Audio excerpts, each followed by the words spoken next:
Chapter 697. Killing was just a matter of nodding one's head to the ground. For cultivators, although the destruction of their bodies was a great hatred, it was not a matter of life and death. However, once the yang spirit was killed, it would be a great hatred for a cultivator. In the eyes of cultivators, the destruction of the body and soul was the same as the annihilation of the whole family. When Takahashi Shoto was in his 20s, he had committed several bloody cases in Hokkaido, Japan. At that time it was a sensation. Later he was chased by the Metropolitan Police Department and had no way to escape. He had to change his name, hide his identity, and join Buddhism for protection. Although Takahashi Shoto was a sinner, he was talented and had great wisdom. After cultivating for more than 10 years, he had reached the same cultivation realm as the Jinshin. In addition, his teacher found that although his cultivation was advancing very fast, there was always a deep hostility in his nature. No matter what scriptures he chanted or how many rituals he performed, this hostility could not be dispelled. Therefore, in order to make the best use of everything in talents, Takahashi Shoto was quickly selected to join the team of monk soldiers. In less than 2 years he was promoted to guardian monk. Among the cultivation sects in the world, except for Islam, which wrote the holy war in the scripture and was extremely aggressive, the monk soldiers of the Pure Land sect could be said to be the most aggressive group of cultivators. Although each sect also had guardian monks, they were definitely the most maverick and the most brave. Whether it was Tibetan Buddhism, original Buddhism, or other Buddhist sects in Japan, they always covered up the matter of killing guardian monks. The weapons they used were mostly blunt weapons such as Buddhist staffs and Vajra pestles. However, the Pure Land sect was different. This was the most powerful cultivation sect in the Buddhist cultivation world in Japan. It had a long history of using force to protect and pass on the Dharma. These monk soldiers chanted Buddha's Infinite Life Sutra and carried killing knives in their hands. After hundreds of years, there were countless corpses under the knives of the monk soldiers of the Pure Land sect. In the Kamakura period of Japan, although the founder of the Pure Land True sect of Japan was the sage Himaren, the one who truly established the Pure Land True sect's main Yamamoto Hope Temple was actually the 8th generation of the Pure Land True sect's Dharma master, Master Rinru, who established it in the Yamamoto region of Japan in 48 AD. At that time, in order to preach, Master Lienru instigated the Pure Land True sect's sect to incite peasant uprisings throughout Japan, opposing the rule of the various daimyo in an attempt to establish a Buddhist religious state. This matter was known in Japanese history as the famous Uniichi Kei. Kei meant an uprising. It was also because the Uniichi sect's Uniichi Kei was too rampant that wherever there were people in Japan, there would be Buddhists of the Uniichi sect. This caused the other Buddhist sects in Japan to be very dissatisfied and began to join forces to suppress the Pure Land sect. Almost there, in 55 AD, the Tiantai sects by Jin Mountain's monk soldiers joined forces with the Hexagon family's army to attack the Pure Land sect's original Wish Temple. The original Wish Temple built by Master Lienru was burned to ashes by them. Because of this, the 10th Dharma master of the Pure Land sect, Master Lienru, reflected on this painful experience and believed that the Pure Land sect could not be without its own monk soldiers. Therefore, after he rebuilt the original Wish Temple in Japan's Ishiyama, he established the Imperial Shadow Hall, a troop of monk soldiers specifically under the command of the Pure Land sect's Dharma master. At that time, the Pure Land True sect's power was too great and could easily cause an uprising. No matter what cruel and ruthless methods the daimyo used, they were unable to eradicate the power of the sect. Its Imperial Shadow Hall was also too valiant and abnormal. So many daimyo in Japan did not dare to offend the original Wish Temple. If Reverend Zheng-Ru, the 10th Dharma master of the Pure Land True sect, who established the troop of monk soldiers, was still a bit bashful and secretive, then the 11th Dharma master of the Pure Land True sect, Reverend Zheng-Ru, simply tore off the last shameful cloth and openly commanded the monk soldiers to throw themselves into the war for hegemony of the world. In the 3rd year of Japan's Yongroku, that is, the 11th Dharma master Lienru shook the Ekizan and Kaga's Yonkue movement and helped Takeda Shingen, who was known as the Tiger of Kase, to fight against Yusuji Kenshin, who was known as the Dragon of Ekigo. After that, the Pure Land True sect controlled by the Dharma master Lienru concluded the famous Three Covenants with Takeda Shingen in the 8th year of Yongroku, that is, in the year 565 AD, forming a strong military alliance. Later, this Lord Shinru married the adopted daughter of Hosokawa Haramoto, and created the famous Iron Triangle military alliance in Japanese history, Pure Land sect, Takeda Shingen and Asakura Yoshikiai. In the following war, the monk soldiers of the Pure Land sect shone brilliantly. The valiant fighting power and terrifying fighting will of the Imperial Shadow Hall monk soldiers caused the ambitious and ruthless Oda Nobunaga of the Warring States period to suffer many defeats. At that time, there were countless daimyo and even famous generals who died under these monk soldiers who said Umitban and carried murderous butcher knives. After that, the power of the Pure Land True Sect expanded too terrifyingly. Only the Pure Land True Sect, Otani Sect, had more than 10 million believers. Its powerful power caused the government of Tokugawa Ieyasu to be afraid and suppressed. The power of the Pure Land True Sect gradually declined, and slowly the Imperial Shadow Hall also withdrew from the view of the world. Soon, however, although this monk soldier gradually declined with the strength of the sect, this did not prevent it from being active on the stage of history. During World War II, Neon launched the War of Invasion of China. Most of the religious sects in Neon followed the military government to invade the country, and the Pure Land True Sect was particularly active.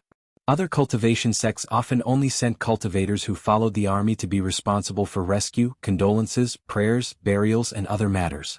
However, the monk soldiers of the Imperial Shadow Hall once again showed the world their ferocious face of chanting Buddhist scriptures and carrying butcher knives.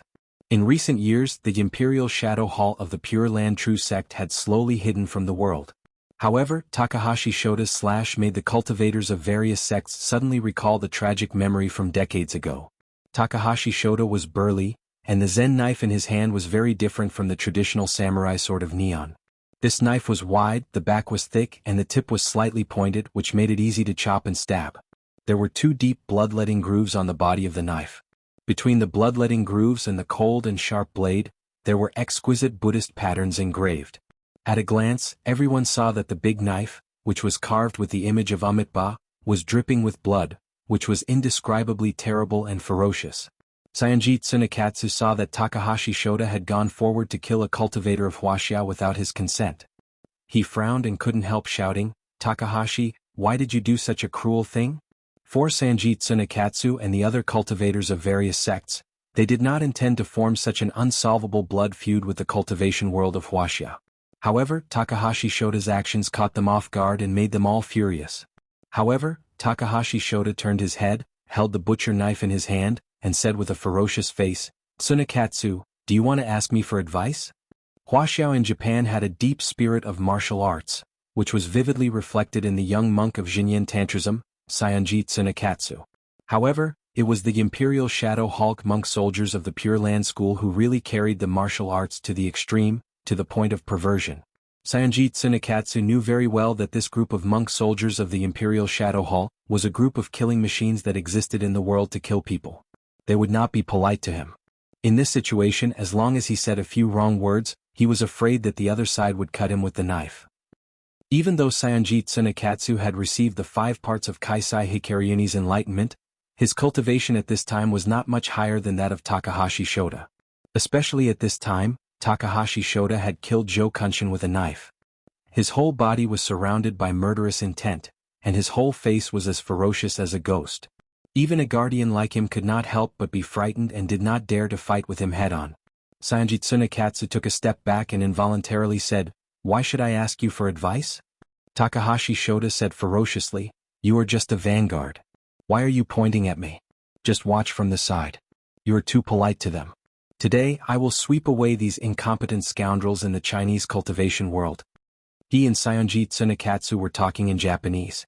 Although few of the cultivators in the field could understand Japanese, everyone could understand Takahashi Shota's behavior of killing Zhou Kunshin, as well as his ferocious expression afterwards.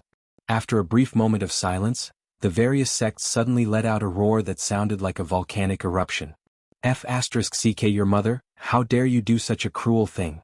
Kill him, let him pay with his life." "Bah, pay with his life? Paying with his life is light. I want to crush his body into powder and destroy his yang spirit into pieces." Zhou Kunshin was not the only one from Penglai's sect who came to participate in this battle. 2 silhouettes dashed into the field. One of them pounced on Zhou Kunshin's corpse, crying loudly, "Senior Marshal Brother."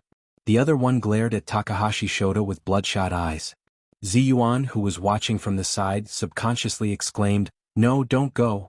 As soon as she finished speaking, she saw Takahashi Shota slash down with a grim smile. The tip of the saber drew a golden saber aura and cut the cultivator in front of him into 2 pieces. With a puff sound, the cultivator's body flew to the left and right. The internal organs of his chest and abdomen flowed all over the ground. For a moment, the huge Taoist field was full of blood, and the smell of blood was overwhelming. The eyes of all the cultivators in the Hua sect suddenly turned red. Ziyuan saw that the man had been killed. His yang spirit had been shattered before it could even fly out. She suddenly widened her eyes and clenched her fists. Although Ruan Hongling was impulsive and often fought with others, she had never seen such a ferocious and terrifying scene. She was so scared that she felt like vomiting. She pulled Ziyuan's arm and said in a trembling voice, "Shiji Ziyuan, how could this monk be so cruel?" Ziyuan's body trembled slightly. She gritted her teeth and said, "This is the soldier monk of the Imperial Shadow Hall, the most terrifying killing machine in the world, the most ferocious monk." Ruan Hongling stared at Takahashi Shota, who was laughing wildly on the field. She was both afraid and angry. She said with hatred and fear, "Don't let this guy go. He must pay with his blood." Ziyuan's face was cold and she didn't say anything. She just stared at Takahashi Shota, and a rare murderous look gradually appeared in the corners of her eyes. Not far away, Zhang Huashui, who was as fierce as fire and hated evil as his enemy, roared. He was about to rush forward like a tiger, but his shoulder was suddenly grabbed by Zhang Tongtian. Zhang Huashui turned his head and roared, "Shiji, let go or I'll fall out with you." Zhang Tongtian said with a sullen face, "Shiji, the knife in this guy's hand is a little strange. Once it's cut, both body and soul will be injured.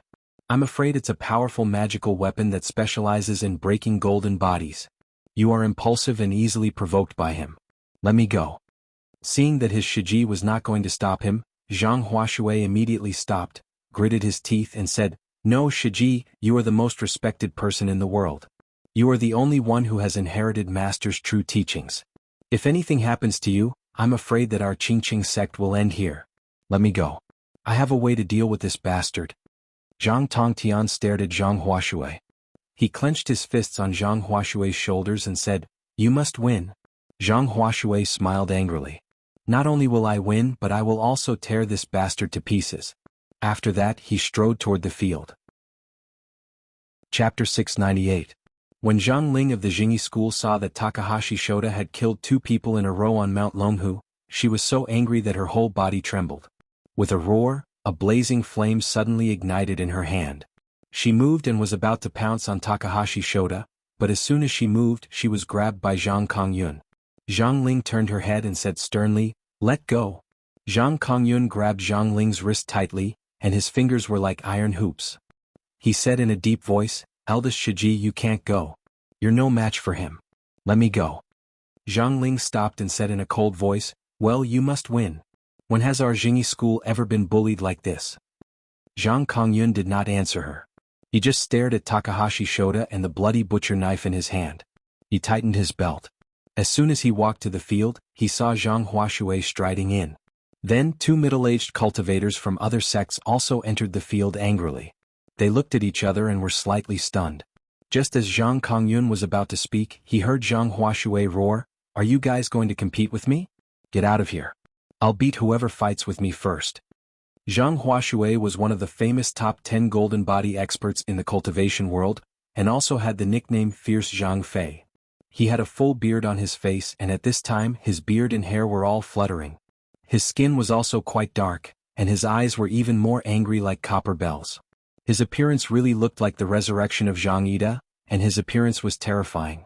His roar made Zhang Kongyun and the other 2 look at each other and shake their heads secretly.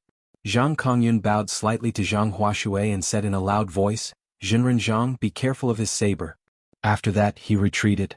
Zhang Huashui nodded slightly to Zhang Kongyun, indicating that he was grateful for his support. He slowly took out a 3-foot-long sword from behind him and flicked it with his finger, making a buzzing sound. Zhang Huashui glared at Takahashi Shota, gritted his teeth and said, "If you have any last words, hurry up and say them."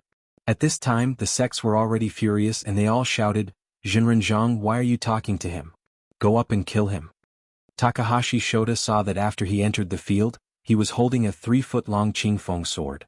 The Qingfeng sword was surrounded by a faint green light. Although it didn't look very powerful, anyone with a discerning eye could tell at a glance that it was not an ordinary weapon. A strange light flashed in Takahashi Shota's eyes. He spoke in Japanese and said, "Hey, show me this sword." Just as Huashui finished speaking, Sanjit Tsunekatsu was Shota, He said, Zhang Huashui Shoda, Huashui, Chang said, he suddenly Sanwi Shoda Shoda Huashui Taiji Shoda. Takahashi Shoda also walked forward casually. He stretched out his furry claws and grabbed the sword. He pulled it out with a clang. While looking at the exquisite patterns on the sword, he sighed. It's really a good sword. I like it. I want this sword. As soon as he finished speaking, he grinned grimly and waved the sword in his hand toward Zhang Huashui. Zhang Huashui seemed to have expected this. He put his index and middle fingers together and made a sword finger. His palm was facing up, and the tips of his 2 fingers were pointing upward. He shouted, "Go!" The sword in Takahashi Shoda's hand immediately jumped up and stabbed toward Takahashi Shoda's throat uncontrollably. When the crowd saw that Zhang Huashui had taken the initiative to give up the sword in his hand, they couldn't help exclaiming, "Jinren Zhang, be careful." Especially when they saw Takahashi Shoda's sword fall, they were so scared that they couldn't breathe.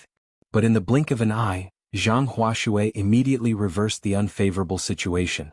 Only then did they understand that it was a trick by Zhang Huashui. Zhang Kongyun breathed a sigh of relief and said to Zhang Ling, who was watching the field nervously, "This fierce Zhang Feng is not just brave. He even knows how to use a trick." Zhang Ling stared at the scene and did not speak, but Zhang Lufeng, who was on the side, said, "Master, Zhang Fei is rough but meticulous. He is fierce but not reckless. Otherwise, how could he capture General Yan Yan alive? I think this Jinren Zhang Huashui's nickname Fierce Zhang Fei is worthy of it." Zhang Kongyun nodded slightly and stared nervously at the field, no longer speaking. Takahashi Shoda didn't expect that the sword in his hand would jump up and bite him. He was furious, and the long saber in his hand fell toward the sword. With a clang, the tip of the long sword and the blade of the long saber collided fiercely. After a burst of sparks, they immediately swung away. Zhang Huashui immediately leaned forward and punched Takahashi Shoda's chest. Takahashi Shoda saw that his punch was like a mountain-splitting stone. It was powerful and unstoppable. Even a mountain seemed to be smashed by his punch. Takahashi Shoda roared. He turned his body and took a step back, dodging Zhang Huashui's punch. Then, with the momentum of his body's rotation, he quickly chopped down with his saber. Although Takahashi Shoda avoided Zhang Huashui's punch, the fist aura surged out of his fist and hit Takahashi Shoda's body solidly. Takahashi Shoda's whole body shook violently, and a golden light flashed across his body. The protective gang chi in his body was almost shattered. He took the force of the fist aura and took a deep breath. The steel saber in his hand moved faster, chopping toward Zhang Huashui's head. Zhang Huashui originally thought that his punch would make the evil Japanese monk fly out like a stone, but he didn't expect that the monk would take it head-on. Instead, the saber slashed toward his head aggressively. Zhang Huashui was surprised, but he didn't panic at all. He sneered and didn't retreat. Instead, he moved forward. With a leap, he appeared in front of Takahashi Shoda. Everyone on the scene saw him closing in on Zhang Huashui. They all cheered loudly. Those with discerning eyes could see at a glance that Zhang Huashui's move of advancing and retreating was really exquisite. The long saber in Takahashi Shoda's hand was very strange.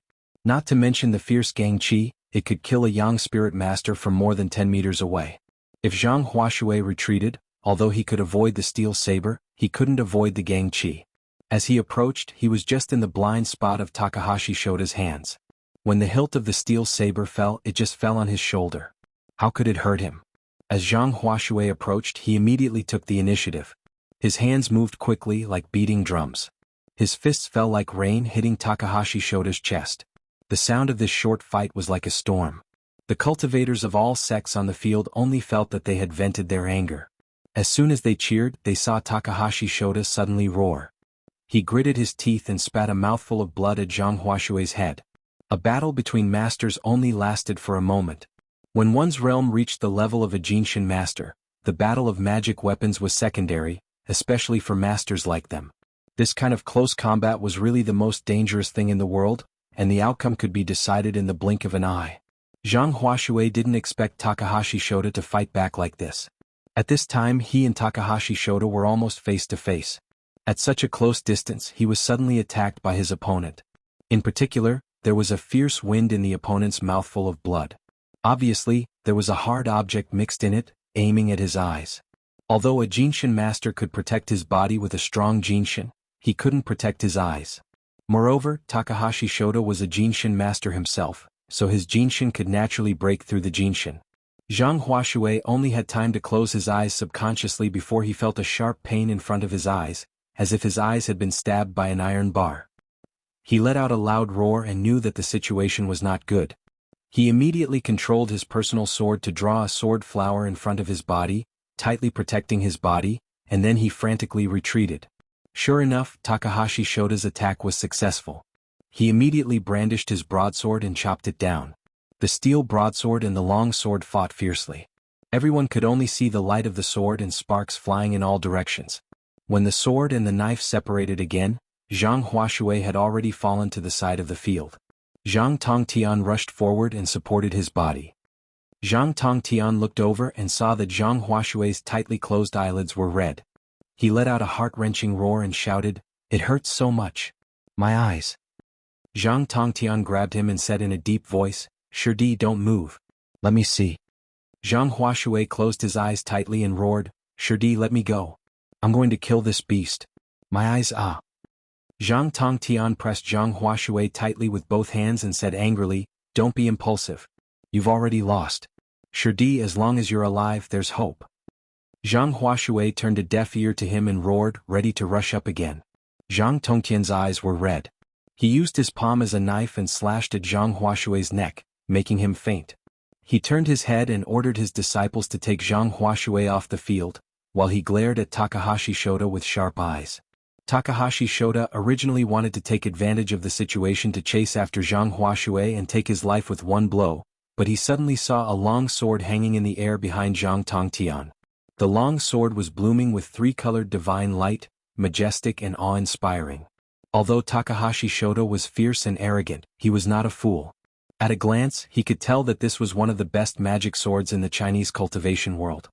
His heart trembled and he immediately stopped, watching Zhang Tongtian bring Zhang Huashui into the crowd from afar. Zhang Tongtian glared at Zhang Huashui for a long time. After his chest rose and fell violently, he snorted angrily, "Our Qingqing sect has lost." After that, he turned his head and walked into the crowd. After listening to Saionji Tsunekatsu's translation, Takahashi Shota laughed proudly. As soon as he laughed, blood immediately flowed out of his mouth. Some sharp-eyed people found that the tongue in his mouth had been cut short, and the cut was badly mutilated. Zhang Ling's face changed in horror and she exclaimed in a low voice, "Could it be that this guy bit off his tongue just now and used it to hurt Zhang Tongtian?" Zhang Lufang looked at the evil monk on the field who didn't know what pain was, and her body trembled slightly. She said in a trembling voice, "It's enough for him to spit out a mouthful of blood. Why did he bite off his tongue?" Zhang Kongyun also looked frightened.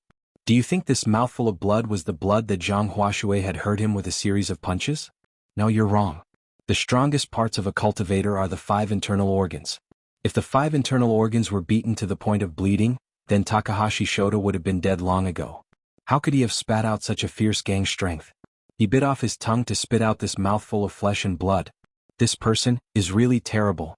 I heard that the monks of the Imperial Shadow Hall of the Pure Land sect have been trained to be killing machines that don't know pain and fear. I didn't expect to see it today. It's true. Takahashi Shota had won by biting the tip of his tongue. Blood kept gushing out of his mouth, but his face was triumphant. He had no intention of leaving the field at all. He grinned, and his short tongue looked particularly ferocious and terrifying in the eyes of the crowd. He looked proud and said vaguely, "Who else wants to die?" Zhang Kongyun's face changed. Just as he was about to step forward, he saw a slender hand on his shoulder. Zhang Kongyun turned his head and saw Ziyuan saying with a cold face, "Jinren Kongyun, let me do it." Chapter 699. /name book, building, Zhang Kongyun turned his head to look at Ziyuan, and then said in a deep voice, "Ziyuan, do you want to compete with me for the limelight?" Ziyuan was stunned and said, "I wouldn't dare. But this monk is too fierce. Jinren Kongyun, you are the pillar of our Jini school. If anything happens to you..." Zhang Kongyun was furious. He pulled a long face and said, "Are you looking down on me? Or do you think that I'm too old to wield a saber or a sword?" Ziyuan saw that Zhang Kongyun's fighting spirit was surging. She hesitated a little, but Zhang Kongyun said in a low voice, "Ziyuan, this monk is too fierce. Even I am not sure if I can defeat him. You are still young and have the potential to improve your cultivation. Don't fall here and affect your future cultivation." Happy face, she whispered to Zhang Kongyun, "Jinren Kongyun, Aren't you afraid that it will affect your cultivation? Zhang Kongyun smiled slightly and gave Ziyuan a meaningful look. He strode onto the stage and said loudly, Zhang Kongyun of the Jingyi school is here. Takahashi Shota is here to die. At this time the two sides had already formed a deep grudge. Zhang Kongyun entered the arena in anger. He did not even have the basic etiquette and simply called out his name. When the cultivators of the various sects saw him enter the arena, their expressions suddenly froze and they whispered to each other, the Jingyi school has finally entered the arena. I wonder if he can win? You will definitely win. Zhang Kongyun is one of the top 10 golden body experts who became famous very early. It's impossible for him to lose. That's not necessarily true. Didn't Zhang Huashui also lose just now? Alas, Zhang Huashui is too impulsive. Why did he have to fight this Japanese in close combat? What should I do if I don't engage in close combat? Didn't you see how fierce that saber is? It's like a Dharma treasure that specializes in breaking golden bodies. If you fight from afar, what will you do if the monk slashes at you with his saber energy? Only close combat and a dangerous battle could be won. Alas, what a pity. I didn't expect this Japanese to be so fierce. He actually injured himself to win. Terrifying, truly terrifying. There was a huge difference between the Taoist cultivators of Hua and the Buddhist cultivators of Japan. The Taoist cultivators never harmed themselves.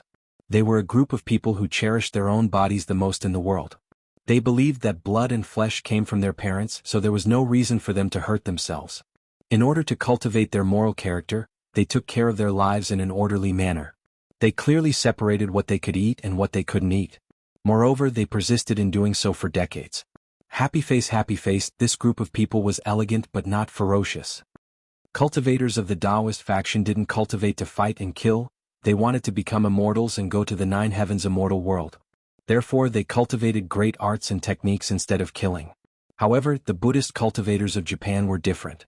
The Pure Land True sect was even more different. In the Buddhist cultivation sects all over the world, everyone recognized a point of view, that was, India's Buddha, China's Dharma, and Japan's Buddhist monks. It meant that India was the birthplace of Buddhism, so the gods of Buddhism originated from India. Therefore there was the saying of India's Buddha. However, the real spread of Buddhism to the world was closely related to the spread of Buddhism in China. After Buddhism was introduced into the country, through the efforts of Tibetan Buddhism and the original Buddhism, Buddhism had risen to a height that others could not reach, be it in theory or magic. Even India, the birthplace of Buddhism, could only look at its back and sigh at its inferiority. However, for thousands of years, there were countless conflicts between religious forces and imperial forces.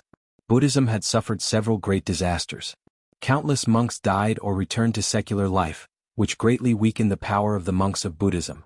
However, after Buddhism entered Japan, it immediately flourished. Japanese were not good at creating, but they were extremely good at learning and using. Especially at that time, Buddhism was facing a disaster. Many eminent monks passed on the true methods to the monks who came to Japan to study abroad, such as Hongfa of Xinyan Tantrism, Shinluan of Pure Land True sect, and Zhuicheng of Tiantai sect. These monks who had studied abroad eagerly learned the most advanced Dharma concepts and the most powerful Dharma spells of Hua Buddhism. They brought them back to Japan and carried forward the Dharma. Although Buddhism in Japan had also suffered many disasters for thousands of years, every time it suffered a disaster, the power of Buddhism in this country became stronger, and the monks under its command became more valiant. In particular, the movement of Pure Land True sect allowed the monks of this country to step onto the historical stage of national wars and military hegemony for the first time, and the monks were promoted to an unprecedented height. Although the monks of Japan also ate vegetarian and chanted Buddha's name, they had special guardian monks, which were cruel and fierce monk soldiers. These monks had always been trained in the cruelest way of cultivation. The degree of cruelty was 100 times crueler than that of Buddhism or Indian ascetics. Their existence was not only protected by Buddhism, but also recognized by the government. Happy face, although these monks who chanted Amitabha and carried killing knives in their hands, had killed countless people, they firmly believed that what they did was for the prosperity of Buddhism and preaching. Therefore they believed that at the moment of their death, they could put down the butcher's knife and become Buddha immediately. Therefore they never showed mercy. They were fierce to their enemies and also fierce to themselves. Although the cultivators of various sects in Hua country had heard of this point of view, except for the tragic war that concerned the fate of the two countries decades ago, when had there ever been such friction and battle in the Japanese cultivation world? Therefore, when the killing machine of Pure Land True Sect began to show its ferocious face, they suddenly realized that Indian Buddhism, Chinese law, and Japanese monks were really not deceiving. No matter how powerful the law of a country was, it could only be used by powerful cultivators. However, could a group of cultivators like them who had been born from their parents be a match for such a killing machine? Originally, the cultivators on the field had been excited by Takahashi Shota's cruel means, but Takahashi Shota had injured himself in order to win. This kind of ferocity greatly shocked the cultivators of all sects on the field. They could not understand Takahashi Shota's winning means of killing 10,000 enemies and sacrificing 3,000 of his own. For a moment, everyone on the field stared at Zhang Kongyun. The Jingyi school represented the strongest force in the cultivation world of the Hua Taoist family, and Zhang Kongyun was the strongest cultivator of the Jingyi school at this time. If he lost, the consequences would be unimaginable. The Japanese cultivation world was also well aware of this. Although they were annoyed that Takahashi Shota had acted rudely without any discussion, which was the fine style of the Japanese military government during World War II, the matter had already been resolved. After all, they belonged to the same camp in the same country. At the moment, the two sides were enemies, so there was absolutely no reason for them to scold their own people and curry favor with the other side.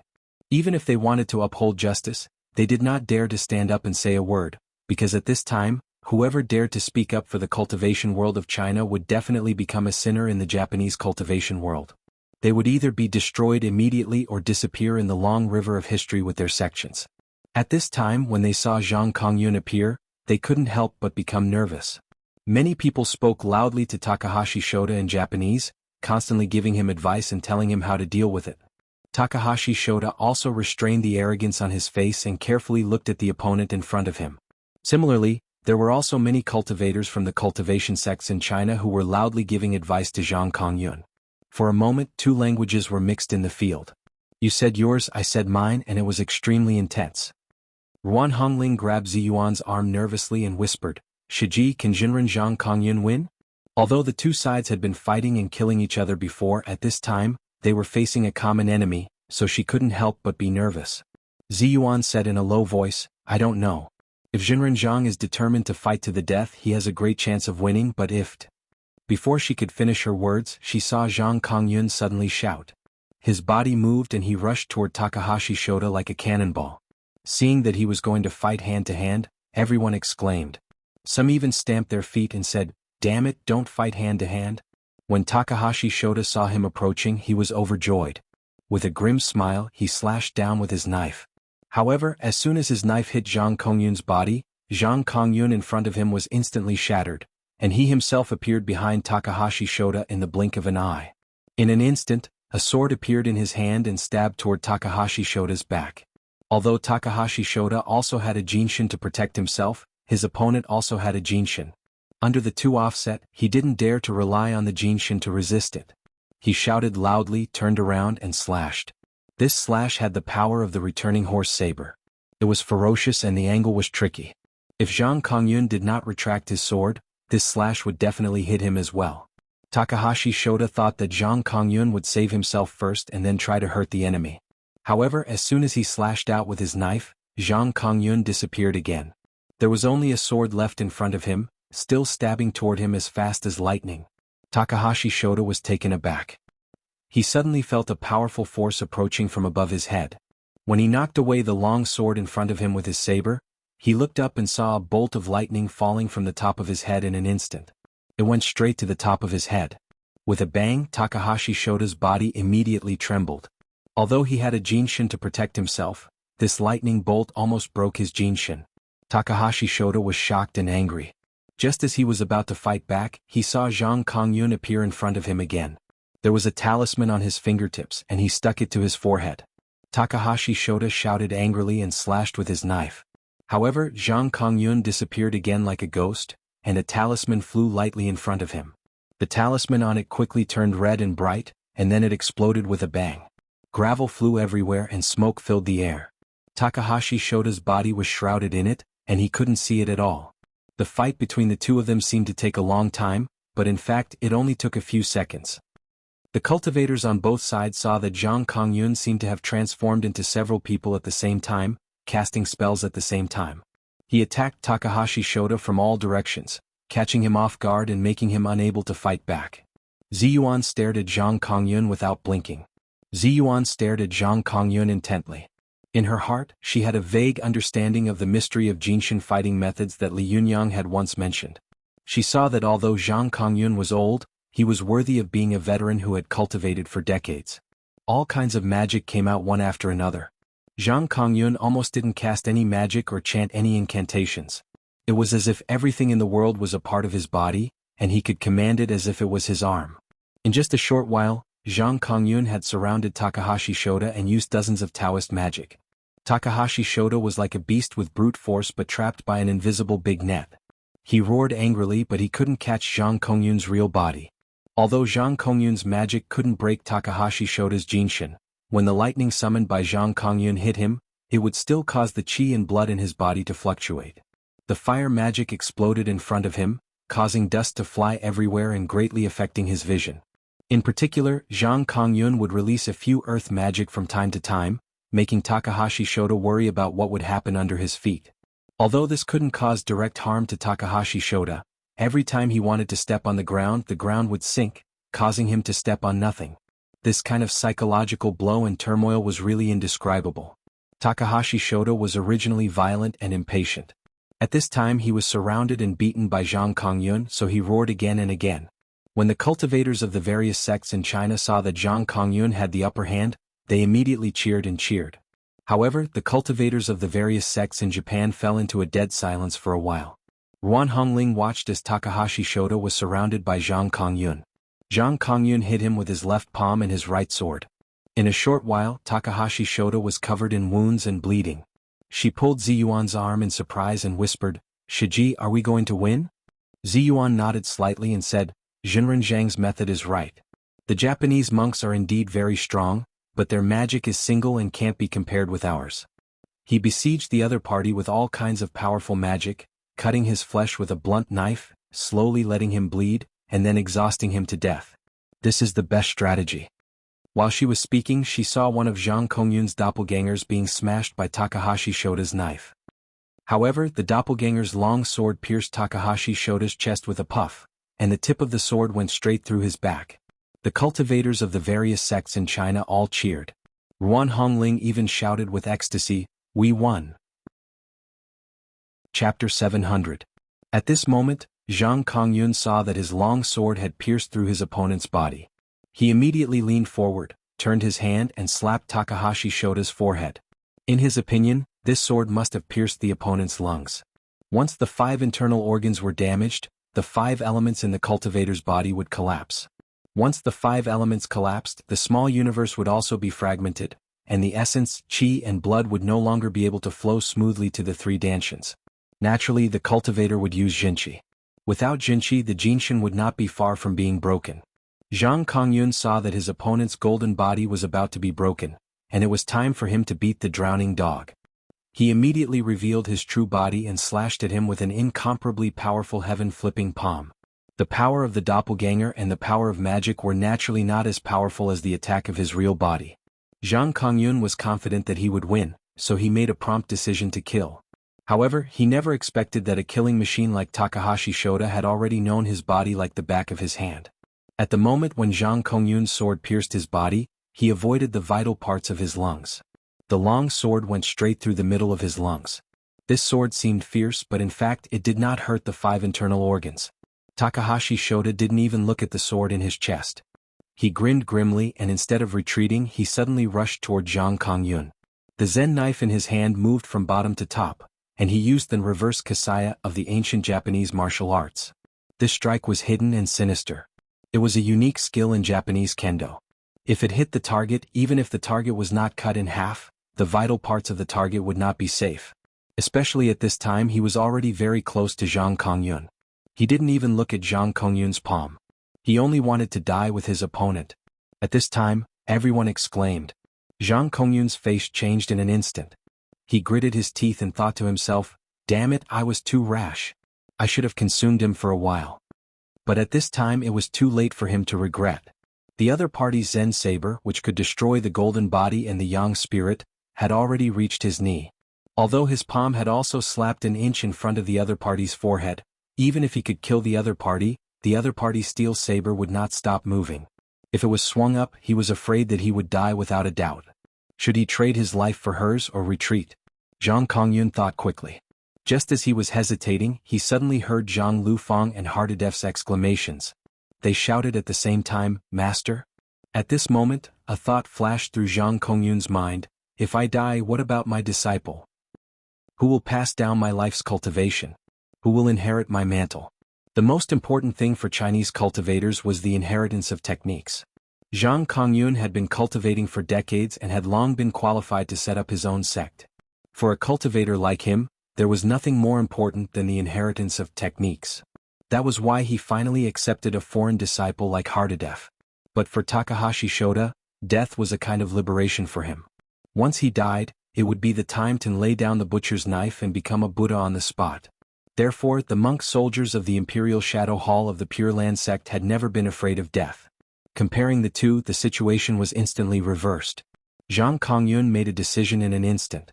His decision was determined by the thinking of the Chinese cultivation world for 2,000 years.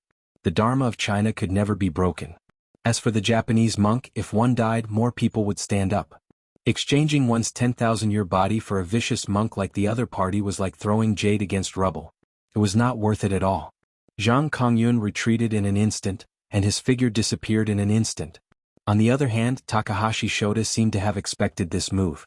With a loud roar, although his reverse Kasaya missed, he immediately followed up with a Kasaya slash. The fierce blade aura slashed on Zhang Kongyun's body, which appeared not far away again. Zhang Kongyun roared. It was too late for him to dodge.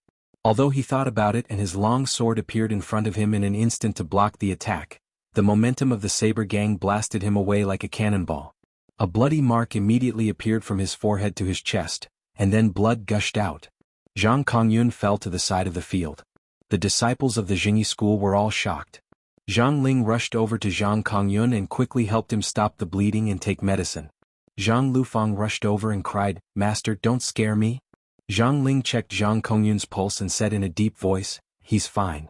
It's just a flesh wound. His internal organs have been shaken, and his qi and blood are a little chaotic. He'll be fine after a while." The cultivators of all sects on the field felt a chill in their hearts. As soon as Zhang Kongyun of the Jingyi school was defeated, everyone's courage was shaken.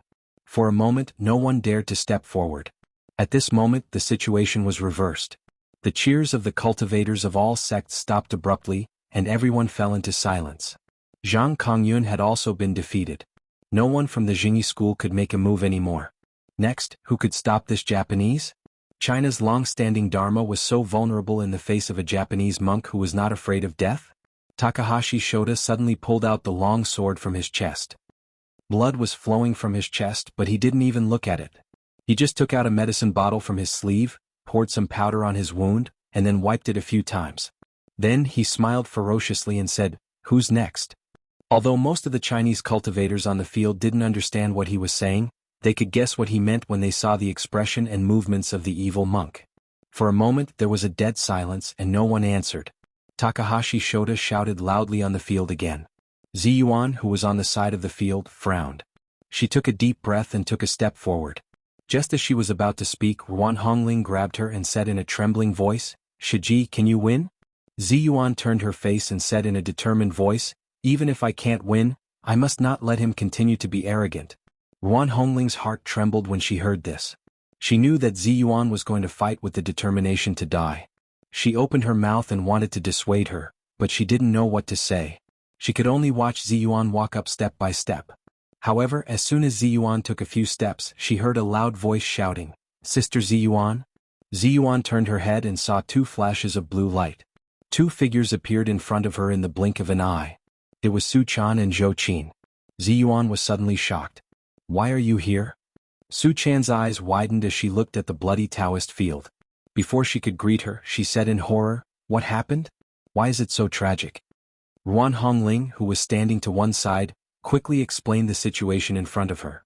When Zhou Qin saw that most of the people who had fallen in the field were from the Chinese cultivation world, her eyes suddenly turned red. She glared at Takahashi Shota and said coldly, "Did he do it?" Ziyuan saw that she was clenching her fists and was eager to have a try. She quickly said, Zhou Qin, Zhang Huashui and Zhang Kongyun were both defeated by him. Don't go. Let me go. Zhou Qin suddenly turned her head and said firmly, No, Ziyuan, I know that your cultivation is higher than mine and you are better than me in a fight. But the Japanese in front of me is already covered in scars. Can't I take down such a seriously injured beast? However, Ziyuan shook her head and said, An injured beast is the most terrible. As the saying goes, a trapped beast will still fight. Although your fighting momentum is amazing and incomparably fierce, if you encounter the monk soldiers of the Imperial Shadow Hall, I'm afraid. Before she could finish her words, Zhou Qin said flatly, That's why I should go. Do you think that Takahashi Shota is the only one in the Japanese cultivation world? After he falls down, who else will fight? Ziyuan, you stay to deal with the masters behind you. Leave this guy to me. Ziyuan opened her mouth and wanted to object, but when she glanced at the cultivators of various sects in the Japanese cultivation world not far away, her heart suddenly sank. She knew that Takahashi Shota was not the most powerful among these people. Once she was defeated, almost all the Jinshin masters on the field would be wiped out. Ziyuan swallowed the words that were about to come out of her mouth and said with concern, Be careful. This monk is not afraid of death and his knife is very powerful. It specializes in breaking the Jinshin. If the Yang spirit touches it, it will be broken. It's very terrible. Try to use your Vulcan's whip and Chiwa to consume him until he dies. Don't give him a chance to get close to you. Fight around him and don't give him a chance to die together with you. Zhou Qin tidied up the corner of her clothes and stared at Takahashi Shota. She nodded and said, I know. After that, she quickly went on the field. Su-chan looked at her worriedly and murmured in a low voice, If only Yundong were here now. Sister Zhou Qin, you must be fine. At this time, when the crowd saw Zhou Qin enter the arena, there was a commotion and a lot of discussion. Although Zhou Qin had become famous in the Taoist assembly, many people had only heard of her name and had never seen her. Now that they saw her, although their hearts were lifted, they were more suspicious and worried. Could such a beautiful girl, who looked like a lady from a noble family, defeat this fierce monk? A big question mark appeared in everyone's mind. Takahashi Shota laughed wildly. He had won in a row. Although he was injured, his momentum and murderous aura had climbed to a peak. At this time, the murderous aura all over his body seemed to be substantial, like a black mist lingering around him. The blood-stained Zen knife in his hand was emitting bursts of golden light, and the Amitabha on it was faintly discernible, as if it would fly out of the knife in the next second. Takahashi Shota laughed wildly and said, Is there no one else in the cultivation world in China? As he said this, he pointed the Zen knife in his hand at Zhou Qin. Even a little girl has gone up. When Zhou Qin saw him pointing the tip of the knife at her, a monstrous murderous aura rushed over, making the hair on her back stand on end. Her heart felt as if it had been squeezed by someone's hand. She subconsciously wanted to turn around and run. Zhou Qin reacted very quickly and forcibly stopped this idea. She took a deep breath and gritted her teeth. The qi and blood in her body surged and slowly the courage in her body recovered. Just as she was about to speak, she heard a voice coming from the air. Zhou Qin, step back. Let me do it. When Zhou Qin heard this voice, her body trembled violently. She suddenly opened her eyes wide and looked into the air. She saw a figure land on the field. He was tall and handsome. Who else could it be but Li Yundong? Su-chan, Ziyuan, and Ruan Hongling were overjoyed and exclaimed in unison. The cultivators of various sects in China who knew Li Yundong were also shocked. Some people who didn't know Li Yundong quickly asked the people next to them, Who is this person? At this time, the cultivators of various sects who knew Li Yundong had completely abandoned their sections. Their eyes flashed and they said excitedly, This is invincible Li. This is invincible Li? So young? The crowd was stirred, and at this time Mao Yuchang, who was in a coma, also woke up.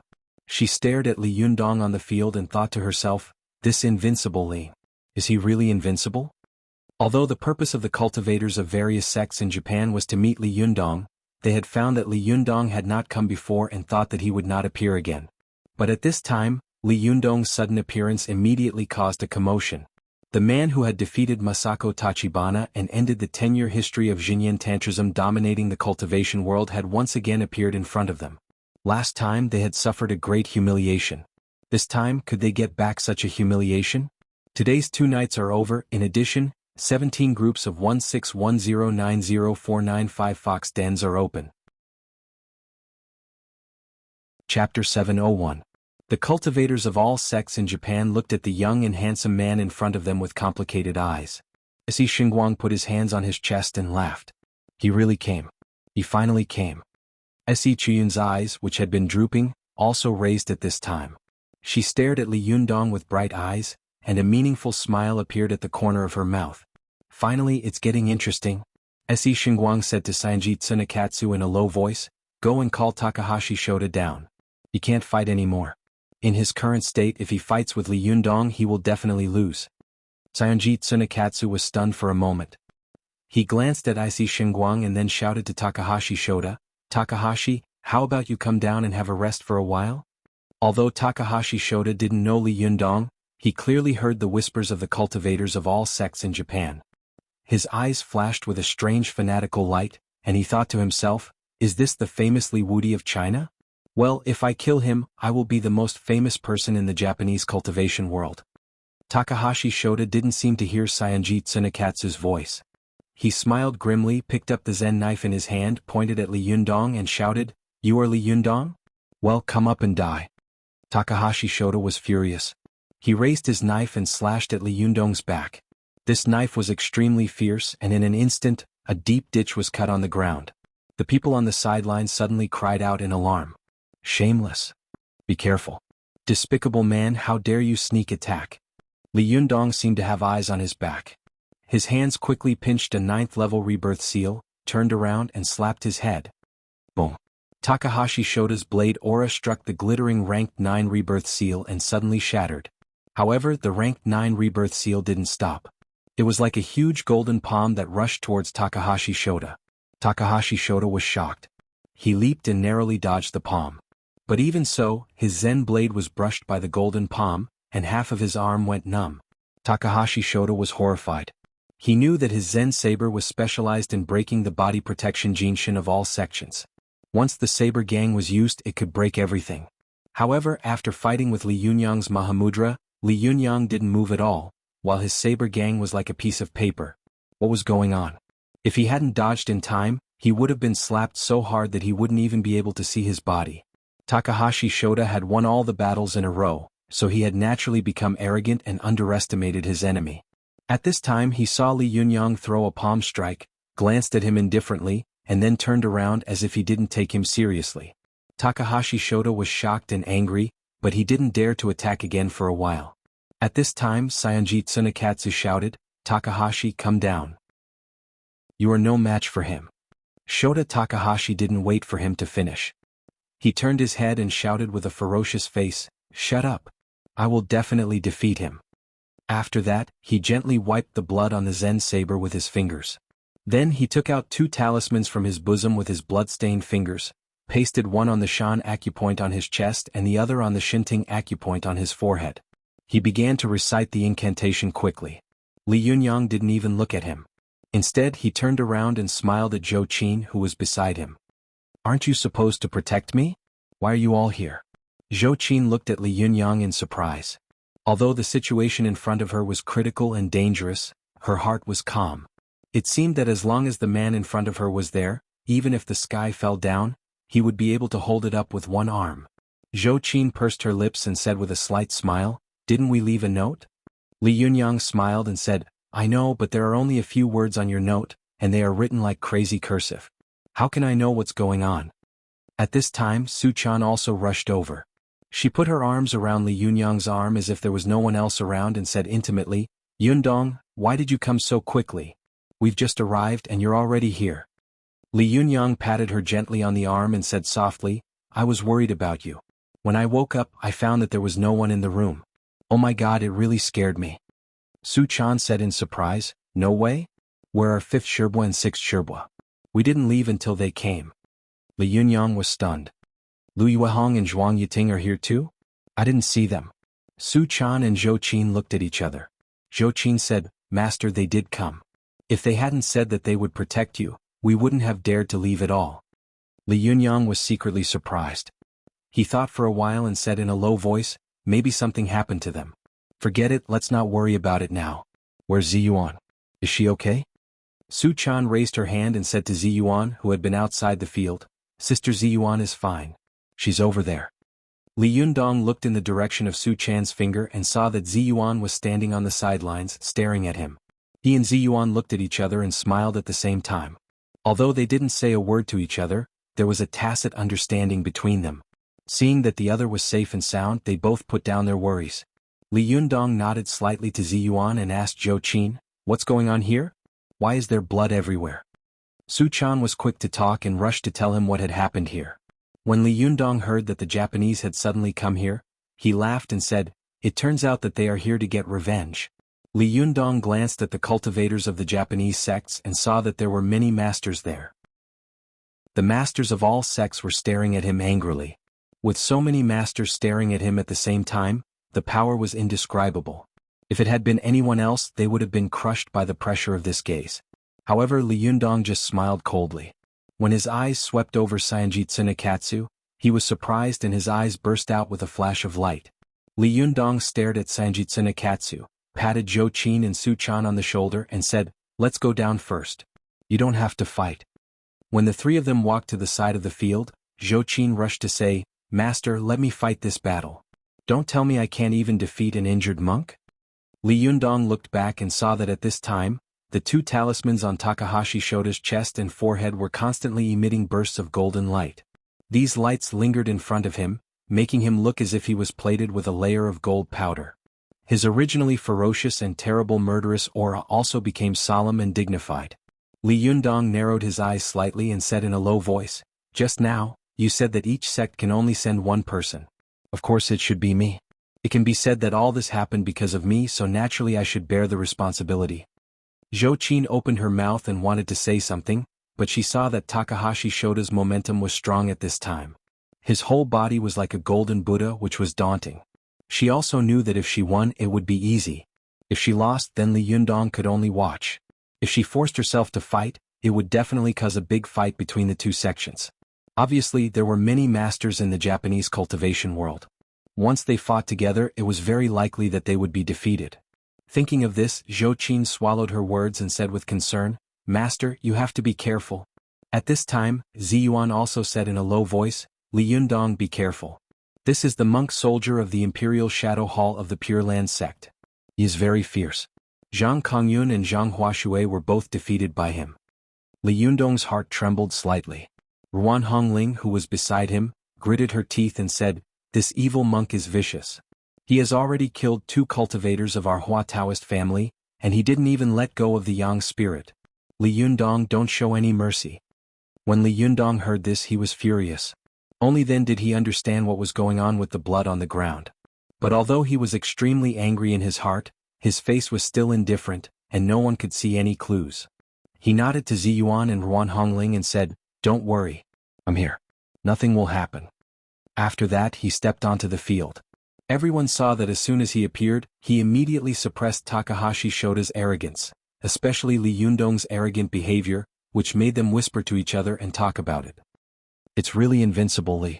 He doesn't take these Japanese people seriously at all. Alas, I hope he doesn't underestimate the enemy. In my opinion, he's bluffing." "Bah, what bluffing?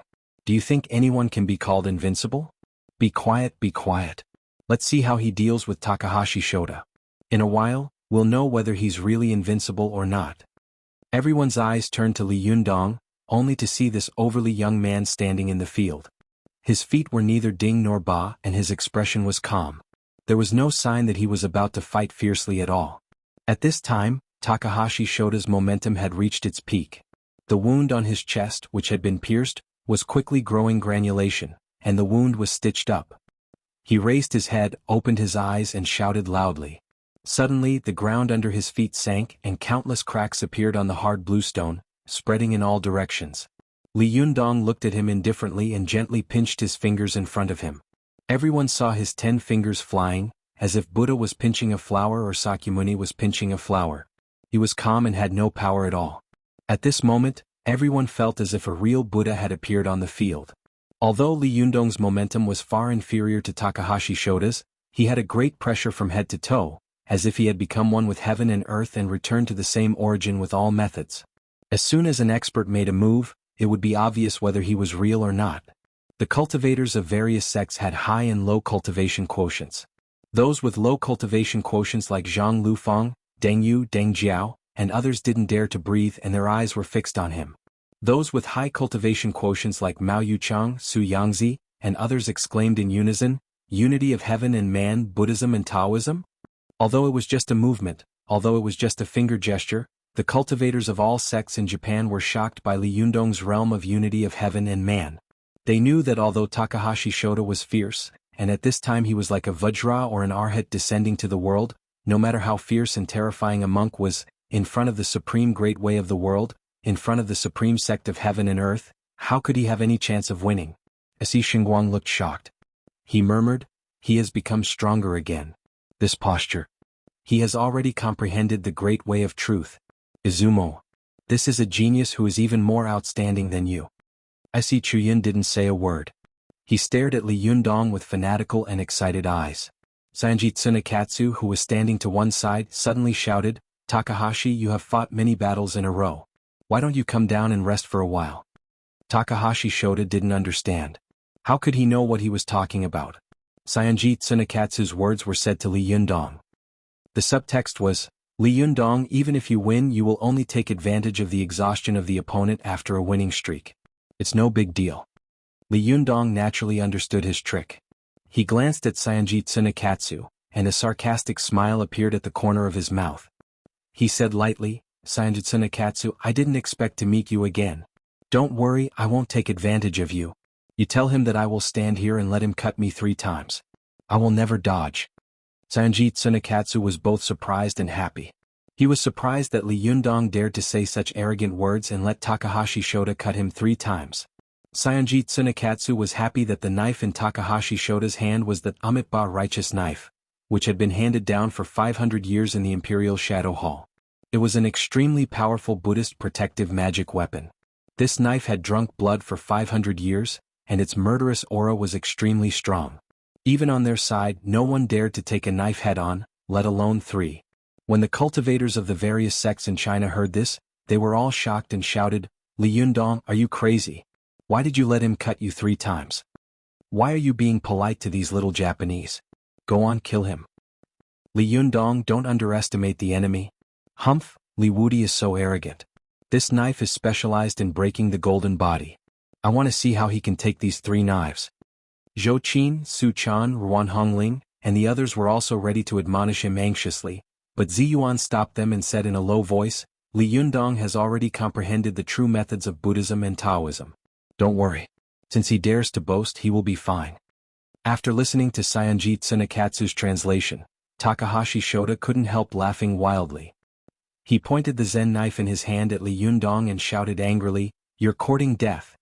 His originally serious face suddenly became extremely ferocious, like a Vajra glaring and an Arhat going berserk.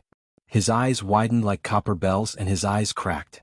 He stomped on the ground with both feet, and his body soared into the air like a cannonball in an instant.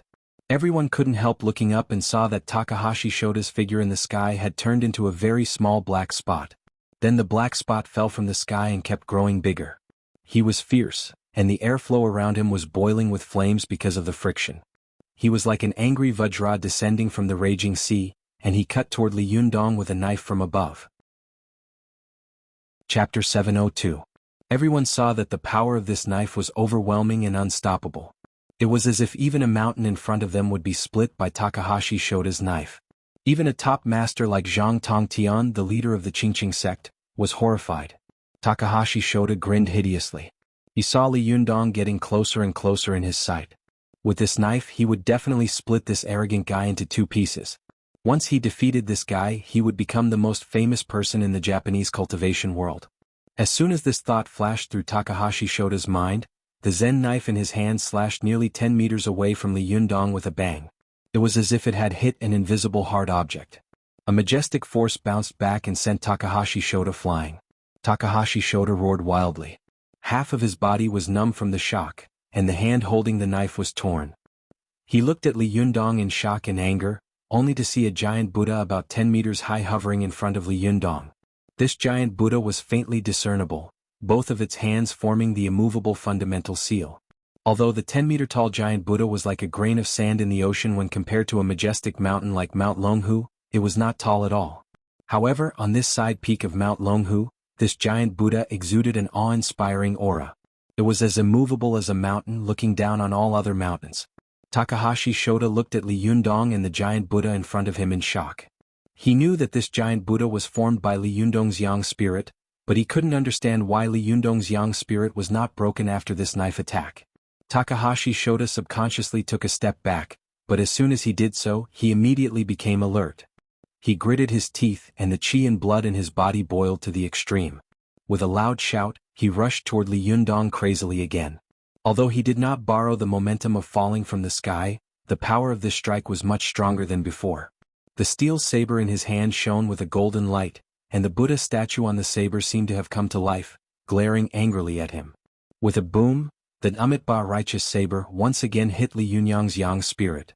But in an instant, Takahashi Shota once again felt a majestic and powerful force coming back. It seemed that the greater his strength, the greater the force of the rebound. Takahashi Shota's body seemed to be hit by an invisible giant hammer, and he flew back fiercely. As soon as he landed on the ground, the blue stone under his feet shattered. The gravel rolled up and the ground was plowed by him. But even so, his momentum did not stop, and he retreated like a cannonball. Takahashi Shota roared. He stabbed the Zen blade in his hand into the ground and retreated more than 10 meters before he stopped. Takahashi Shota was half kneeling on the ground, trembling all over. His hand that was holding the Zen knife was dripping with blood. The blood flowing from the crack between his thumb and index finger flowed along the handle of the knife and then flowed to the ground. Takahashi Shota looked up at Li Yundong incredulously, only to see that the yang spirit in front of Li Yundong had not dissipated. Instead, it had grown a little stronger, as if his knife had added some strength to the other party. This is impossible. Takahashi Shota fell to the ground and looked at Li Yundong in horror. He shouted, "Who the hell are you? This is impossible." The cultivators of all sects in China saw that Li Yundong had not made a move. Takahashi Shota, who had been showing off his strength before, was already so shocked that his soul was almost broken. They immediately burst into thunderous cheers and applause. Wei Qing was so excited that her pretty face turned red, and her jade-like hands were almost broken. She shouted excitedly, "Super Li, you are really invincible. Good job." Deng Yu and Deng Jiao were so excited that they almost jumped up and down, shouting non-stop. However, at this time, everyone outside the arena was focused on the arena, and their voices were drowned out by the clamor of the crowd, so no one paid attention to them. Not only them, but even an experienced and prudent cultivator like Su Yangzi also nodded slightly and said with admiration, "He is really powerful. He deserves his reputation." Mao Yuchang secretly admired him in her heart, but she was still unconvinced and said, "He is hypocritical. He could have killed the other party at once, but he chose to let the other party make 3 cuts. If the other party doesn't make the 3rd cut, what will he do?" As soon as she finished speaking, Takahashi Shota suddenly let out a beast-like roar. He spat a mouthful of blood on the Zen blade in his hand. The Zen blade drank Takahashi Shota's blood, and suddenly the Amitabha on the blade turned into a terrible bright red. A red light quickly rushed into Takahashi Shota's body. The blood and hostility that the Amitabha righteous saber had accumulated over the past 500 years poured out at this moment. Everyone was shocked, and Su Yangzi even turned his head and looked at Mao Yuchang strangely. Although he didn't say anything, his eyes seemed to say, "Do you think Takahashi Shota won't make the 3rd cut? You're wrong." Mao Yuchang blushed, straightened her neck and said irrationally, "Do you think he can defeat the other party by letting the other party make 3 cuts? Su Yangzi didn't say anything and looked straight at the field. Everyone saw that Takahashi Shota's body was shrouded by a strange red light. Takahashi Shota's bones crackled like firecrackers. He suddenly stood up and walked toward Li Yundong step by step. With every step he took, a deep footprint was left in the ground. Although he was moving slowly, with every step he took, everyone could feel that his strength had increased by a fraction, and his stature had also grown by a fraction. At this time, Takahashi Shota's muscles were bulging as if they were made of steel, and the blood vessels wrapped around his muscles were bulging like steel bars. His eyes bulged angrily as if they were about to fall out of their sockets. The strong murderous intent in his eyes would make anyone who looked at them feel scared. Takahashi Shota walked up to Li Yundong with heavy steps. He held the Zen blade with both hands, raised it high, and let out a hysterical roar. "Go to hell." With a swish, the Zen blade tore through the air and space in an instant and slashed at Li Yundong's yang spirit with a loud bang. With a loud crack, Everyone felt as if countless thunderbolts had cut through the sky at the same time, and countless bells were ringing in unison. Although they were cultivators and their physical bodies were extremely strong, the sound still pierced their eardrums and almost tore them apart.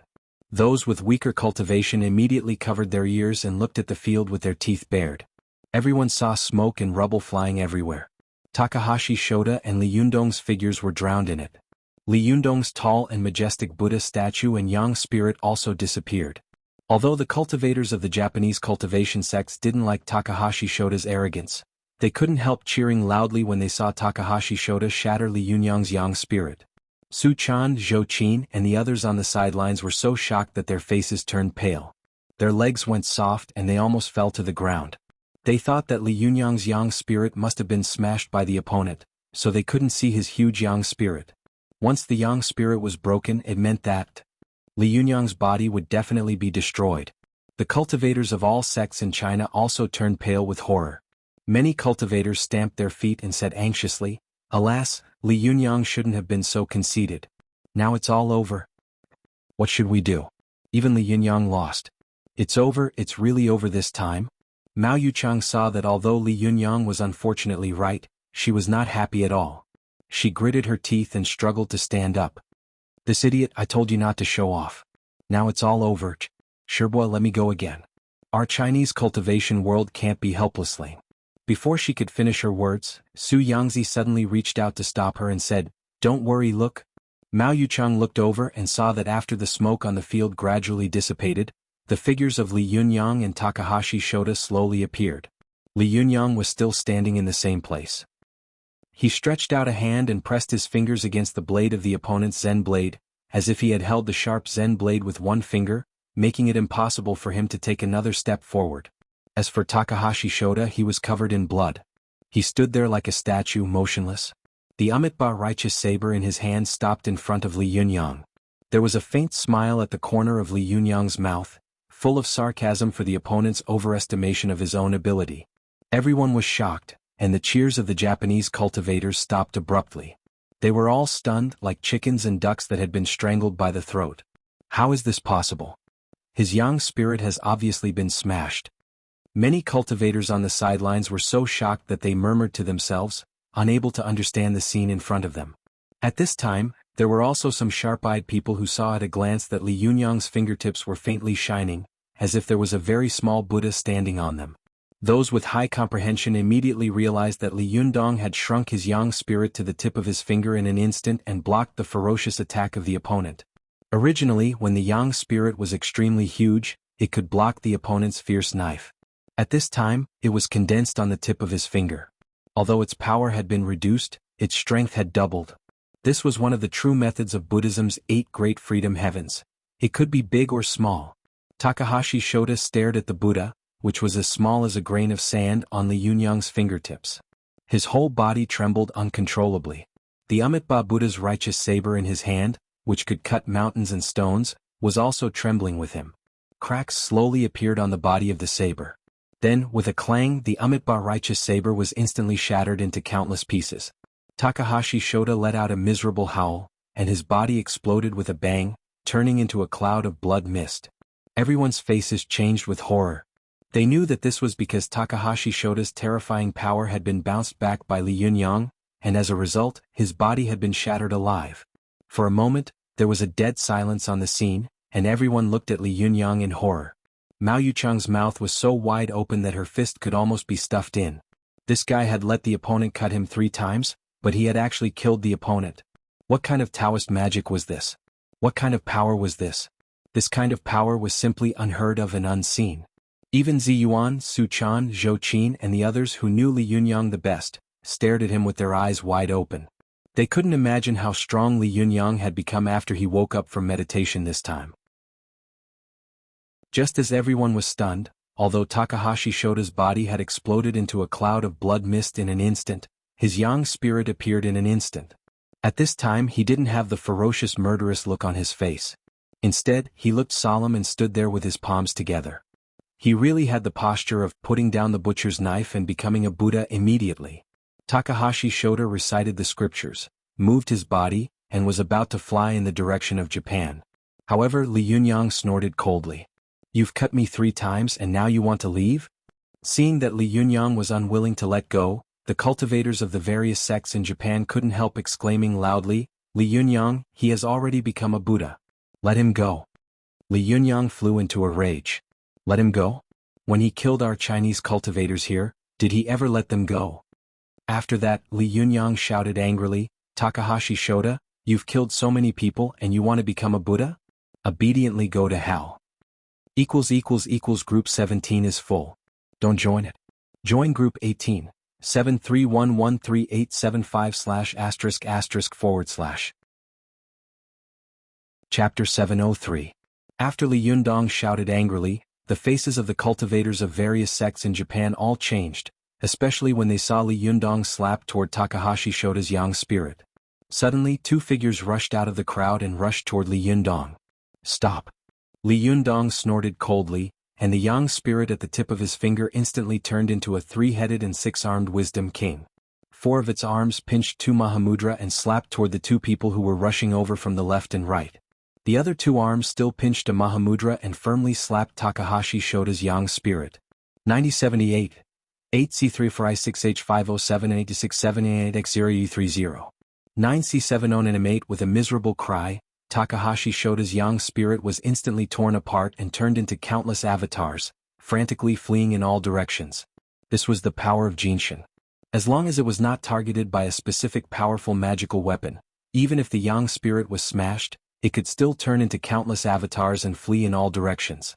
Unfortunately, Li Yundong happened to have such a powerful magical weapon in his hand, the Burning Thumb Pot, which was specially designed to deal with the countless avatars of the yang spirit escaping in all directions. Li Yundong quickly took out the Burning Thumb Pot and flicked his finger gently on the edge of the alms pot. With a ding, the Burning Thumb Pot immediately spread out a halo. The halo spread at an astonishing speed, and in an instant, it caught up with Takahashi Shota's avatars that were fleeing in all directions. Ever since Li Yundong had cultivated in the spirit space of the Burning Thumb Pot, he had the ability to be proficient in all Buddhist magical weapons. He was also the reincarnation of Wisdom King, and at this time he had advanced to the realm of immortal Jinshin, so the power of the Burning Thumb Pot had doubled in his hands. If Takahashi Shota's sun spirit hadn't been destroyed, the Burning Thumb Pot might not have been able to keep him. But at this time he was in a hurry to escape, so he turned the yang spirit into thousands of avatars and fled in all directions. As long as one avatar escaped, he would be able to escape. But he had never expected that this would allow the Burning Thumb Pot to exert its power to the extreme. As soon as Takahashi Shota's avatar was touched by the rippling halo, it immediately froze in place, like a flying insect caught in a spider's web. Takahashi Masashi struggled crazily, but the more he struggled, the more he felt that the binding force was a bit stronger. Then he flicked his finger again. With a crisp ding, the Burning Thumb Pot suddenly emitted a cyan halo, and it moved a little faster than before. Although the cultivators of the various sects had tempered their quintessential essence and inner cores to the point that they were as hard as steel, when the halo affected them, they still felt their chi and blood fluctuate. Their hearts trembled as though they were in the ocean, constantly being battered by ferocious waves. They couldn't help but be shocked. Their bodies were still intact and their yang spirits were still intact. What about Takahashi Shota, who had lost his body and countless yang spirits? Takahashi Shota's countless avatars were shocked by the second cyan light and immediately lost the strength to struggle. An invisible huge spider web firmly bound him between heaven and earth. At this time, Li Yundong stretched out his hand to flick for the 3rd time. At this time, the 2 people who had been blown away by Li Yundong's 2 Mahamudra couldn't help but exclaim in Chinese, "Li Yundong, you are so ruthless. Aren't you afraid of going to hell?" Li Yundong glanced at them and saw that they were both dressed like monks.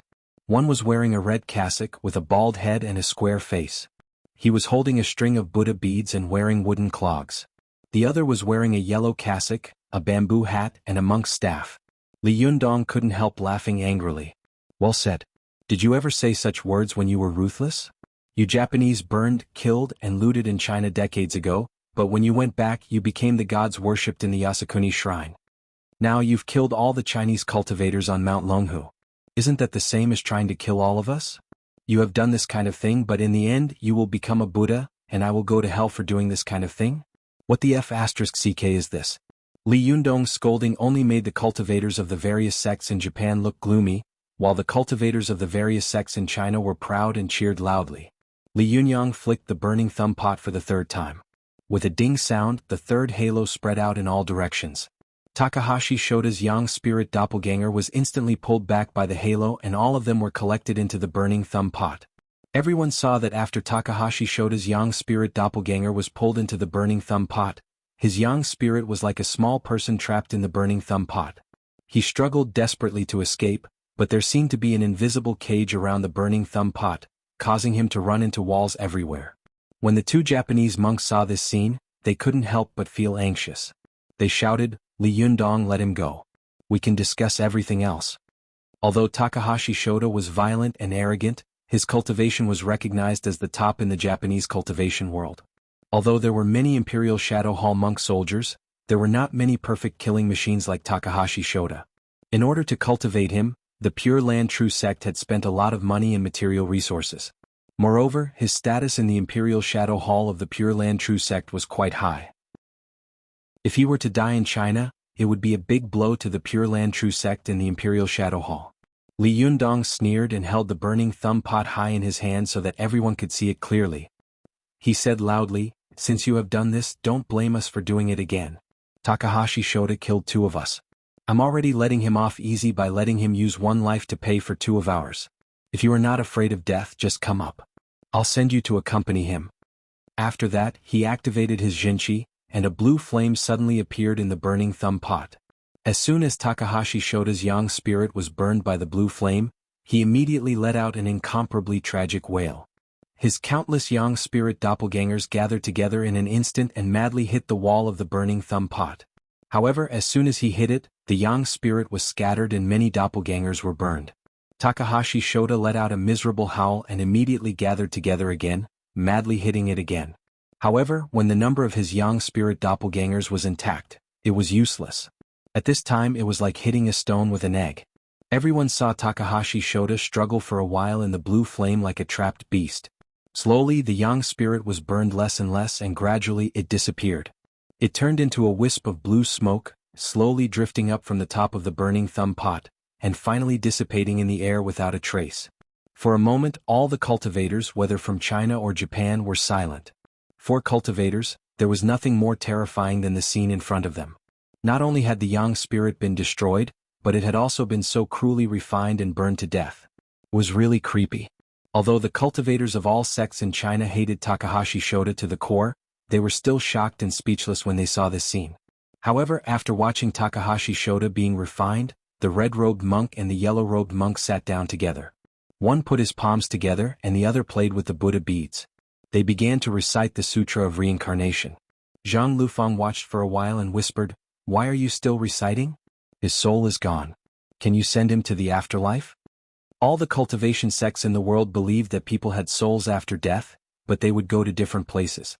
However, Takahashi Shota's yang spirit had been destroyed, which meant that his soul no longer existed in the world. The Sutra of Reincarnation was probably playing the lute to a cow and throwing flirtatious glances at the blind. Deng Yu and Deng Jiao said in unison, "He deserves it. If such a person is allowed to be reincarnated, it would be unreasonable." Zhang Ling and the others also felt that it was the right thing to do, but because of their status they could only think about it and not say it out loud. The 2 monks were reciting the scriptures on the field. Some of the frivolous and impetuous cultivators of all sects in China laughed and said, "Hey, is this Sutra of Reincarnation for you to hear? That's not right. Shouldn't your Pure Land sect be reciting the Sutra of Immeasurable Life? Why are you reciting it?" "Humph, I write a treatise and say a verse. I wish to see Amitabha Buddha and all living beings in the world. I wish to be reborn in a peaceful and happy country. The scriptures are nice to hear, but it's a pity that you're reciting scriptures in wolf skin. I don't know if Buddha will accept you or not." When the cultivators of all sects in Japan heard these harsh voices, they began to scold them one after another. For a time after the fight, they began to scold each other again. The scolding went straight to the sky and it was very lively. The 2 monks in red and yellow robes turned a deaf ear to this voice. After they finished reciting the scriptures, they stood up together and glared at Li Yundong.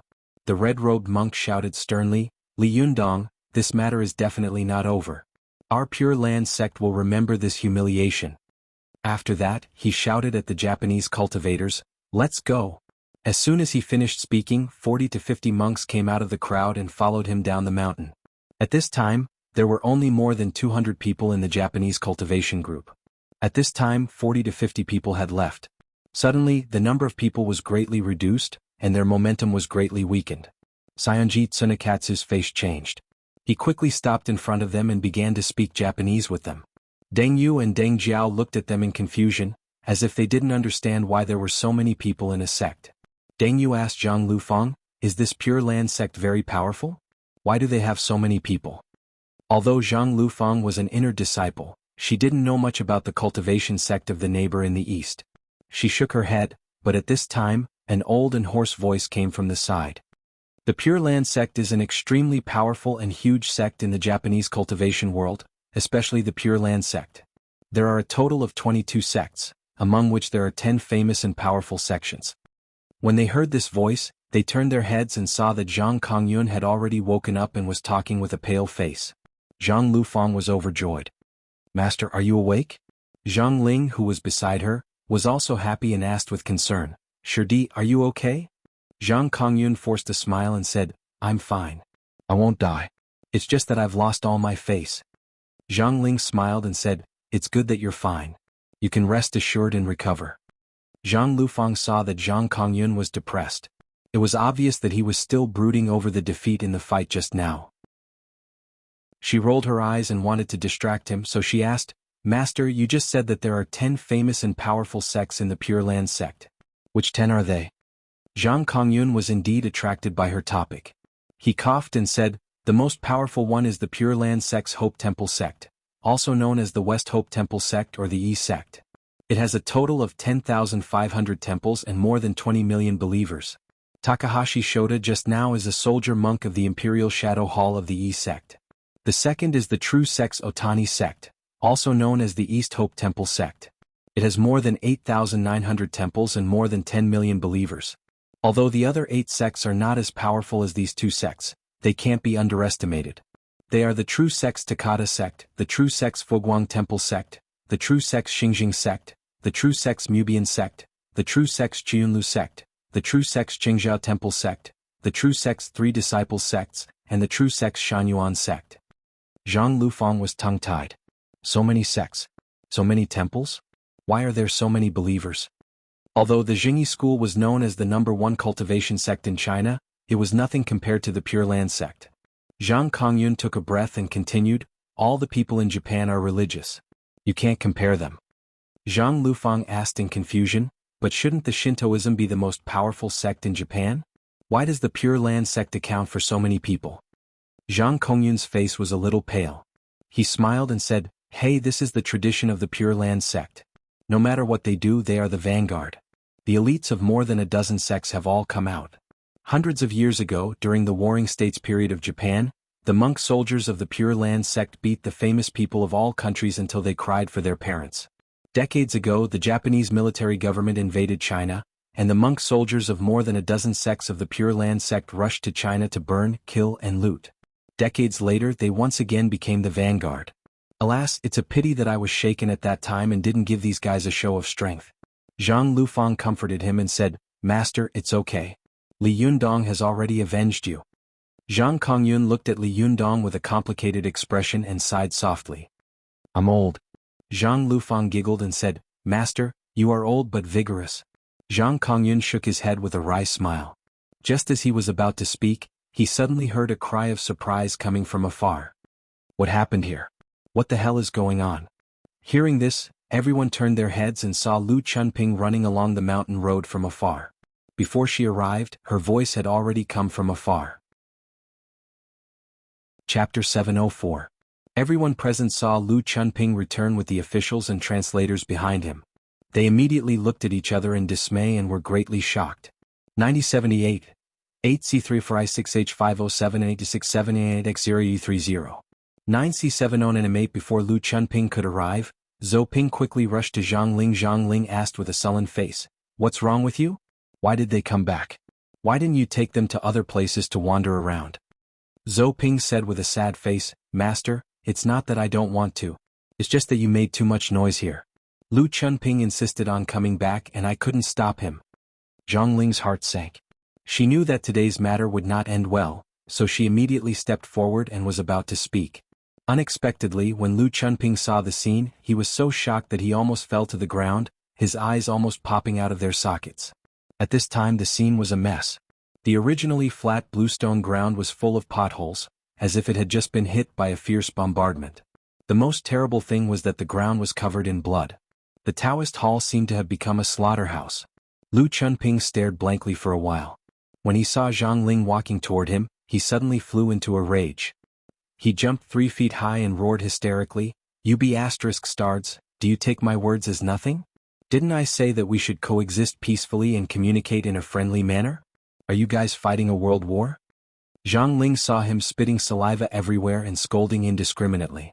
She was a little angry, but she suppressed her anger and said, "Donor Lu, this matter is not caused by us," but, before she could finish speaking, Lu Chunping pointed at Zhang Ling and scolded her, "Don't you know how to control them? Don't you know how to restrain yourself? If they pick on you, will you help them? Didn't I tell you to be patient before? You're treating my words like wind passing by your ears." Zhang Ling's status in the Jingyi school was extremely high, and she was treated politely wherever she went. She had never encountered such a thing before. She suddenly flew into a rage and her eyebrows rose higher and higher. Zhou Qin, who was standing to one side, felt that something was wrong. She rushed over to Li Yunyang and asked in a low voice, "Master, should we do something?"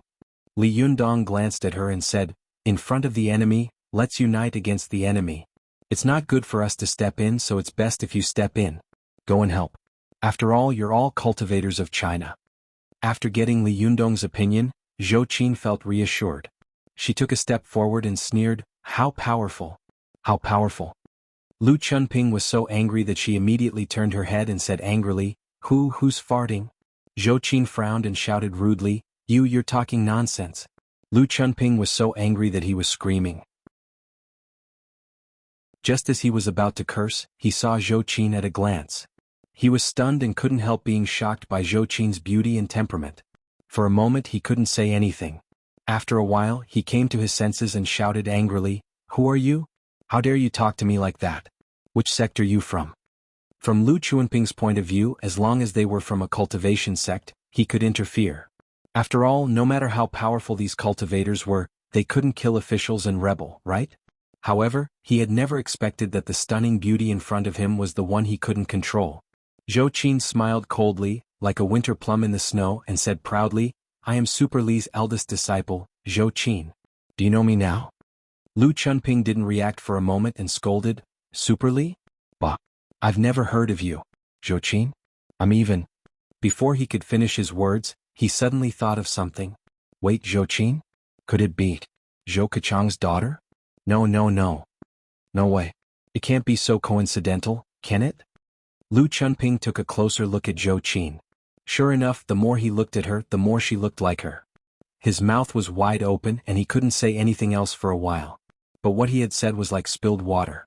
He had just scolded someone before and now he suddenly turned around. He really couldn't stop himself. Lu Chunping's old face turned red and he couldn't say anything for a while. But at this time, Sanji Tsunakatsu said, "Lu Jun, we came here with the intention of equal communication and peaceful learning, but we didn't expect that you Chinese cultivators had such a deep prejudice against us, which led to such a tragedy. I think it's necessary for you to give us an explanation for this matter, Lu Jun, otherwise, we will deeply regret it." These diplomatic words were like needles hidden in silk floss, causing Lu Chunping's back to be covered with a layer of cold sweat. However, at this time, the people of Pure Land True Sect who were about to leave also surrounded them. A red-robed monk glared at Lu Chunping and shouted loudly. Lu Chunping naturally couldn't understand Japanese, so he had to turn his head to look at the translator. The female translator closest to him had a very ugly expression on her face. She said timidly, "He said. They killed an eminent monk. It was me. A man named Li Yundong, one of our Chinese people, just killed him. He wants us to hand over the murderer, otherwise. What? Someone died? Oh my God." When Lu Chunping heard this, he almost fainted. But when he heard the last sentence, the translator didn't finish. He held back his anger and asked, "Otherwise what?" The female translator said hesitantly, "Otherwise, they will find me and settle accounts with us." Lu Chunping was so angry that he almost wanted to go crazy. "Settle accounts? You want to settle accounts with me? Who do I want to settle accounts with? Damn it, someone was killed. Lu Chuanping's face suddenly became extremely ugly. He couldn't care less about Zhou Qin's identity. He turned his head and roared at Li Yundong, "Are you crazy? How dare you kill a Japanese friend?" Li Yundong sneered and said, "A Japanese friend? Do you call the Japanese who killed 2 Chinese cultivators a Japanese friend?" Lu Chuanping's face suddenly turned red. He turned his head again and looked at Zhang Ling, panting heavily. What the hell is going on? Zhang Ling didn't want to talk to Lu Chuanping. She was afraid that she would scold him the moment she opened her mouth. Zhang Ling gave Zhang Lufang a look, and Zhang Lufang immediately understood. She quickly told Zhang Ling what had happened. Zhang Lufang was beautiful and had a pleasant voice. She told the whole story clearly in a few words. When Lu Chuanping heard this, he suddenly felt a headache coming on and wished that he had never come back. But if he hadn't come back, he was afraid that he would not have been able to escape a fault of dereliction of duty. After thinking about it, Lu Chuanping almost gritted his teeth with hatred. All his anger was poured out on everyone present. The situation in front of him was really like a wolf in the front and a tiger behind. No matter which side Lu Chuanping sided with, it would be wrong. If he sided with the Chinese at that time, the Japanese would make a noise and complain to the higher-ups. Maybe he would even lose his position as an official in the Yamen. But if he sided with the Japanese, Zhou Qin was not to be trifled with. The power of the Zhou family was a small matter, but at this critical moment he would definitely be scolded as a traitor in the end.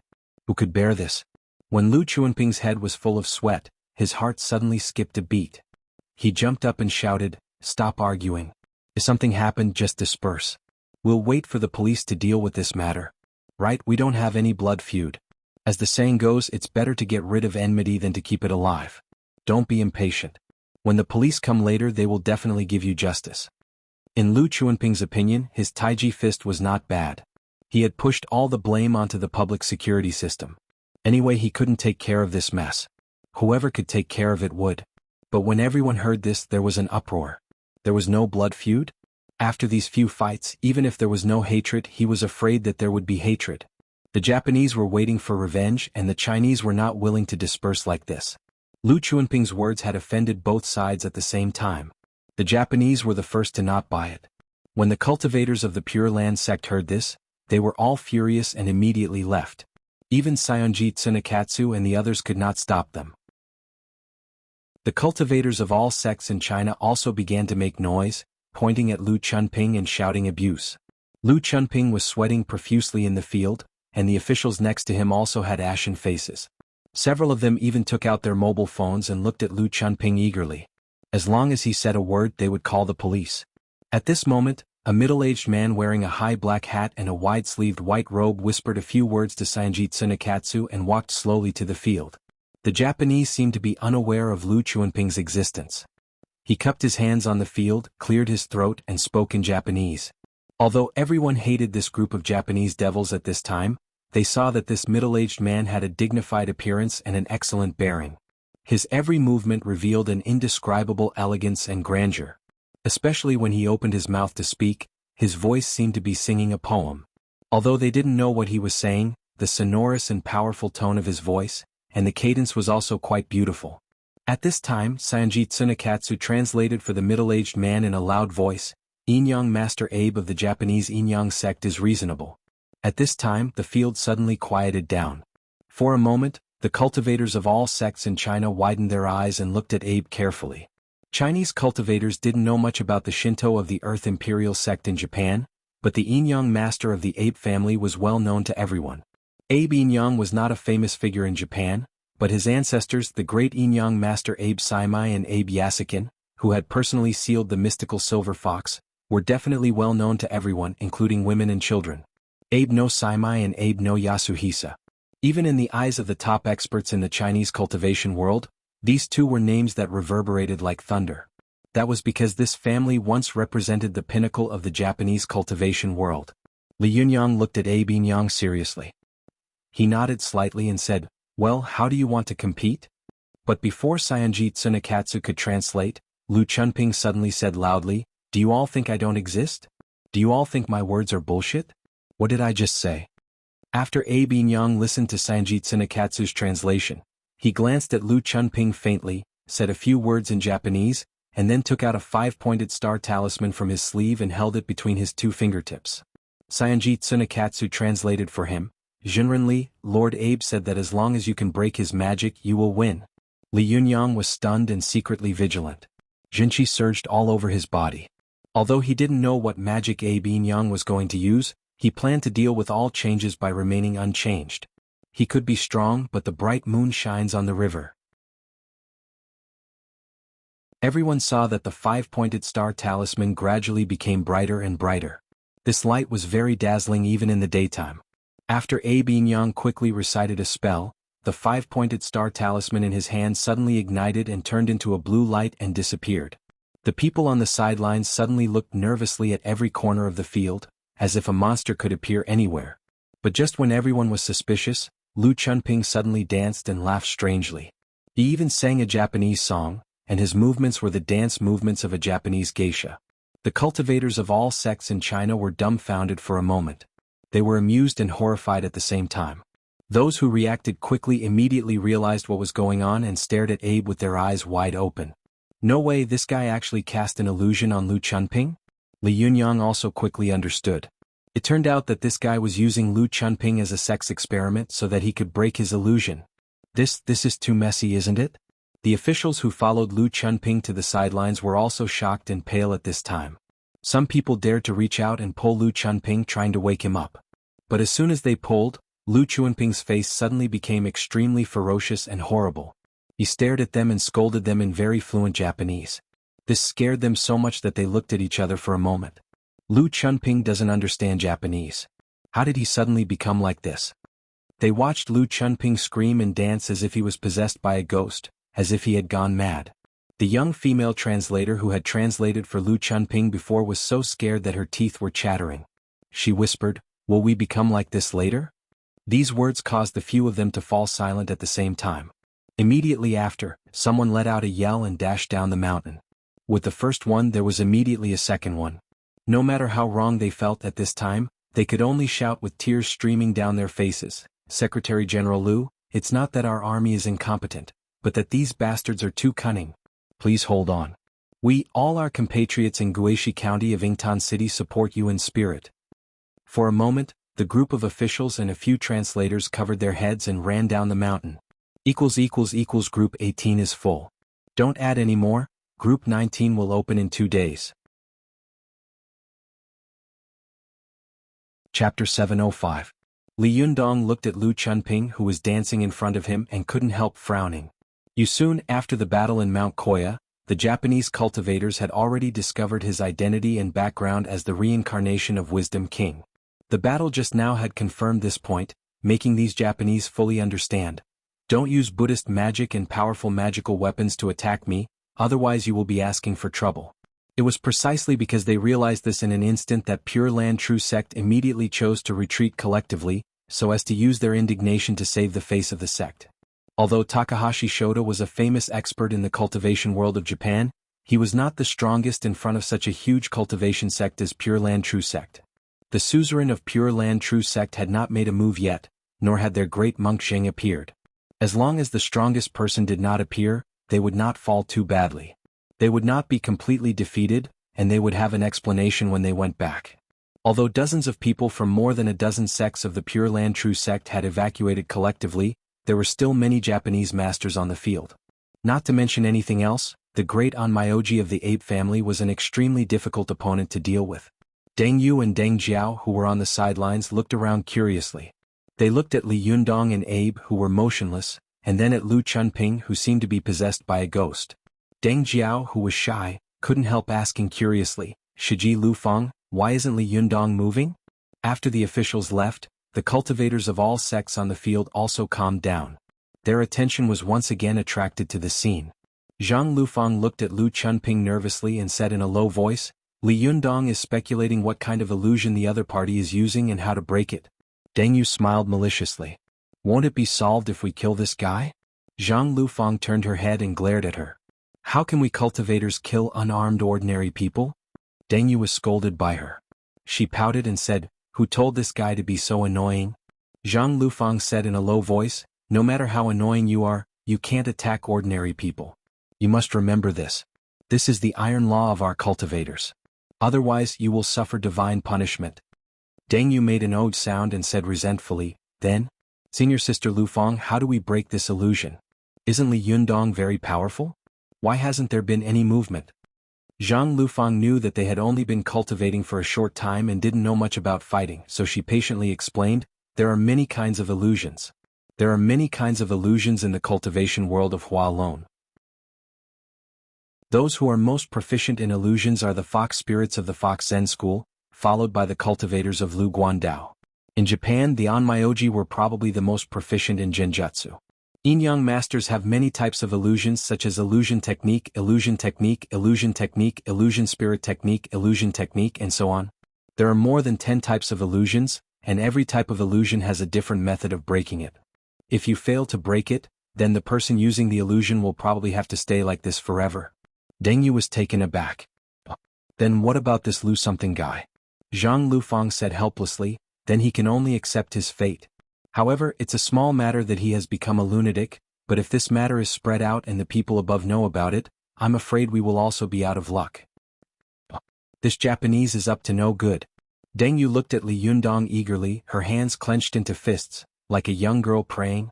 God bless Li Yundong, let him pass this test smoothly. Li Yundong really wanted to pass the test smoothly now, but the illusion in front of him was really difficult for him to deal with. There are many types of Onmyoji in Japan, such as the ape family, and the ape family's mortal enemy, the Kumo family, and other sections. They all belong to the Japanese Shintoism, and the Yin-yang sect originated from the Warring States period of China. During the Warring States period, Zhou Yin and Zhou Shuang of the Qi Kingdom proposed the Yin-yang theory, which regarded yin and yang as two forces inside the body of all things. They believed that yin and yang were the source of all things in the world. This concept coincided with the idea of the founder of Taoism, Lao Tzu, Tao begets one, one begets two, two begets three, three begets all things. Therefore, Onmyoji had a strong Taoist imprint from the beginning. Taoism explained all things through the 5 elements of yin and yang, and Onmyoji happened to be the same. Therefore, the origin of all the magic of Onmyoji was actually similar to the magic of Taoism. The magic of Taoism was nothing more than the 5 elements, yin and yang, and the power of thunder. To generate a magic, it was natural to use the yin and yang qi and the 5 elements of qi in the body to drive the jinqi, so as to use the 5 elements of heaven and earth to release the magic. In the same way, it was the same to crack the illusion. The source of the magic power of the illusion in front of him must be created through yin and yang and 5 elements. If he wanted to crack the illusion, he must understand the source of the opponent's magic power and the composition of the magic. Otherwise, if he cracked it rashly and failed, the consequences would be unimaginable. Although Li Yundong didn't like Lu Chunping, who was biased, he was even more unwilling to lose the battle in front of him. Li Yundong carefully looked at Lu Chunping in front of him. He was keenly aware that the facial features on Lu Chunping's face were significantly different from before. Before, Lu Chunping's nose was black and dry, the corners of his eyes were blue, and his lips were bright red like fire. At this time, the tip of his nose was shiny, and there was a faint brownish-blue qi coming out of his nose. There were even red spots in his eyes. Li Yundong knew that the Yellow Emperor's canon of internal medicine said, the nose is the organ of the lungs, the eyes are the organ of the liver, the mouth and lips are the organ of the spleen, the tongue is the organ of the heart, and the ears are the organ of the kidney. Before, Lu Chunping could see that there was a big problem with his 5 internal organs from the look, listen, ask, and feel. The nose was black and dry, which was the result of excessive indulgence in sexual intercourse. Such a person's kidneys must be weak in premature ejaculation. The people with blue eyes mostly had liver problems, and the lips were bright red like fire, which meant that this person had heat poison in his body, and the yin deficiency and fire were strong. But at this time Lu Chunping was abnormal. His face was red, the tip of his nose was black and dry, the corners of his eyes were blue, and his lips were bright red. This meant that the qi of the liver and kidney in Lu Chunping's body must be strong at this time. At this time, there was a brownish-blue qi coming out of his nose, and there were red spots in his eyes. This meant that there was something wrong with Lu Chunping's spleen, and his blood flow was not smooth. Li Yundong observed for a while. He had basically determined where the other party's illusion magic came from. From the observation of the 5 senses, he could judge the condition of the 5 internal organs, and from the condition of the 5 internal organs, he could infer the source of the mystery of the 5 elements magic. The heart, liver, spleen, lung and kidney corresponded to the 5 elements of fire, wood, earth, metal and water. At this time, Lu Chuanping's liver and kidney were strong, which meant that the illusion Lu Chunping was suffering from must have been produced by the qi of wood and water. It was precisely because this magic was applied to Lu Chuanping's body that his liver and kidney suddenly became strong for a while. As long as he took the right medicine, the other party's illusion would immediately be resolved. But at this time, Li Yundong was also keenly aware. He knew that since the other party was an outstanding yin-yang master, especially as the patriarch of the ape family, he would definitely not use such a simple illusion to fight with him. Thinking of this, Li Yundong couldn't help but think of the time when he had just started to cultivate.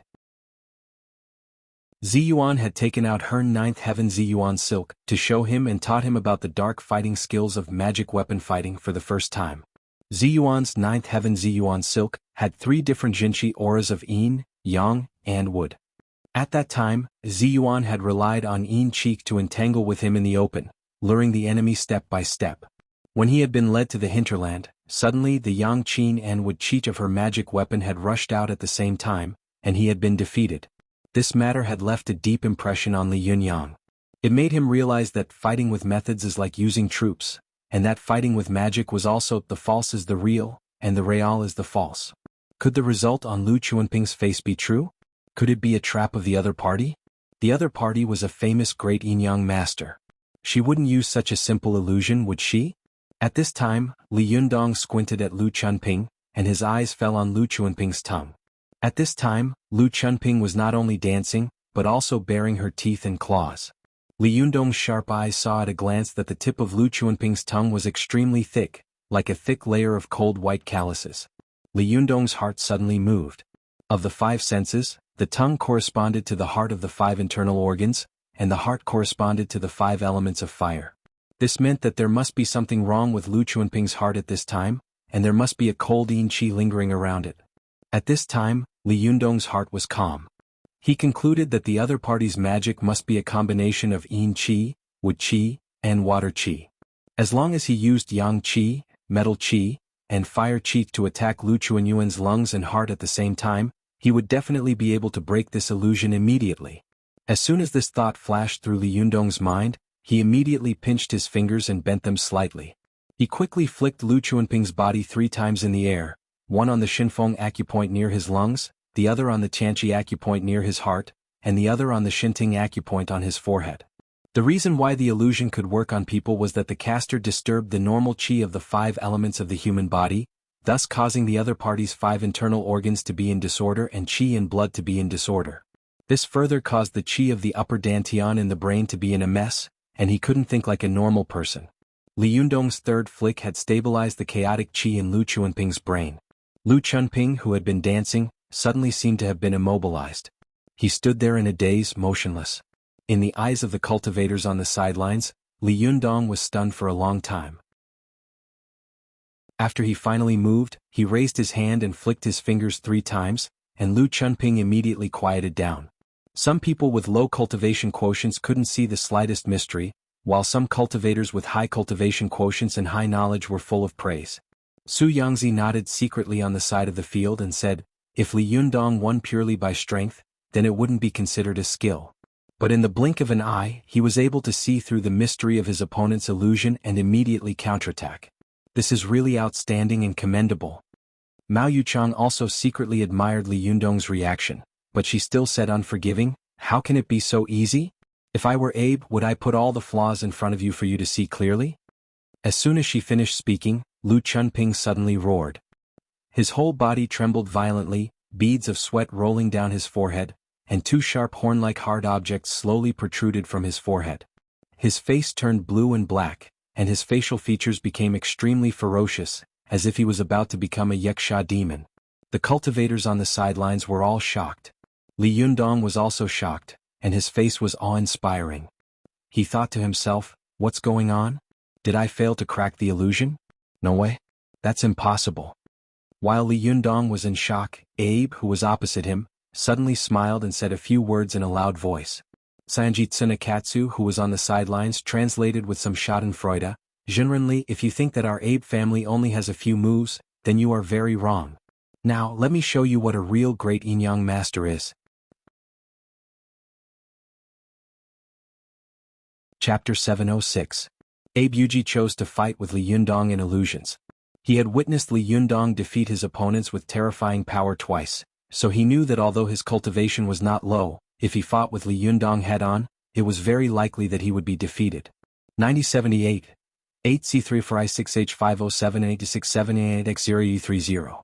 9C709 Moreover, as a yin-yang master, he was naturally good at summoning ghosts, but the other party was the reincarnation of Akalanatha. Wherever he stood, with his hands pinching the Akalanatha seal, the power emitted from his body was enough to deter any demons and ghosts. Not to mention controlling these ghosts to summon up the courage to attack Li Yundong. Even if he could barely control these ghosts to attack Li Yundong, he was afraid that they would be restrained by the power of Akalanatha. Knowing that it was impossible to do it, it was obviously not wise. Abe Yuji cleverly released two illusions on Lu Chunping. One was the Phantom Soul techniques to control the other party's mind, and the other was the Phantom Soul techniques to control the other party's body. Although illusions occupied the word phantom, as the name implied, these were all illusory illusions, but when the illusions were cultivated to the peak, they could also be made real. The Phantom Soul technique and the Phantom Soul technique used by Abe Yuji before could be said to be two opposite spells of the yin and yang 5 elements.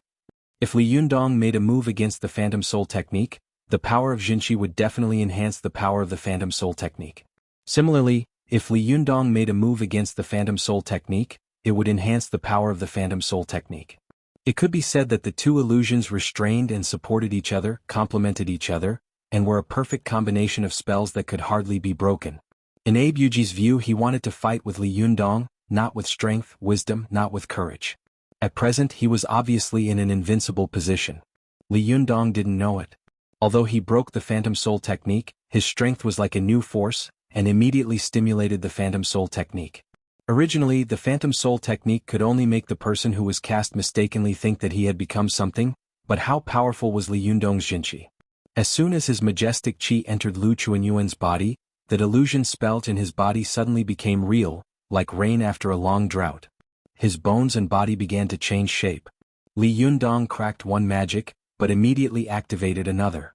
The faces of the cultivators present turned pale for a moment. They knew that the illusion had become real, which meant that the magic was irreversible. Li Yundong had lost the battle, which meant that there were almost no powerful masters in the Chinese cultivation world who could stop these Japanese.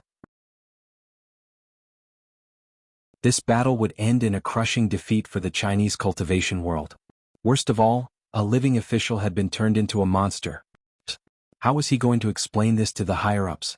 For a moment, the faces of Su Chan, Zi Yuan, and Zhou Qin were as pale as paper. Zhou Qin stammered, This is impossible. Master will never lose. Su Chan grabbed Zi Yuan's arm anxiously and kept shaking it. Sister Zi Yuan, what should we do? Was there any other way? Hurry up and think of a way. Zi Yuan bit her lips so hard that it almost bled. Her brows had never been so furrowed before, and her expression had never been as anxious as it was today. She couldn't help but send a voice transmission to Li Yundong. Li Yundong, winning or losing is a small matter. You can't let this guy become a monster. Otherwise, if this matter gets out, it will be a big disaster. Although Li Yundong was shocked and provoked by his opponent's words, he had fought countless battles since he had taken Rinyuan Jindan, and his mind had long been extremely firm. The greater the pressure, the calmer he was. The more critical the situation was, the more he could turn the tide. At this time, when he heard Zi Yuan's words, his heart suddenly moved. He opened his eyes, raised his hand and pulled out a few strands of hair from his head. With a shake of his wrist, like throwing gold needles, he pricked the hair in his hand into the arteries of Lu Chuanping's neck, chest, elbows and thighs. Lu Chuanping's body shook. These strands of hair were firmly stuck to his body like steel wires, and there was no sign of softening at all. The people on the sidelines saw this and were secretly shocked. Almost everyone on the field could throw their hair like needles, but Li Yundong, after throwing it out and pricking the opponent's body, could still be as hard as a steel needle, not softening at all. That was really a shocking ability. Deng Yu and Deng Jiao, the two rookies, were tongue-tied and asked, Is Li Yundong's hair made of steel wires? However, Zhang Lufang explained with a face full of awe, No, this is caused by Li Yundong's extremely strong and fierce Jinchi in it. Such a strong Jinchi attached to a strand of hair, if thrown out, can even pierce through a stone, but it didn't pierce through Lu Chunping. This is incredible. Li Wudi's grasp of strength, hardness and gentleness had reached an exquisite level of perfection. Amazing, it's really amazing. Previously, Zi Yuan and Inspector Ono had fought in the way of spinning tops.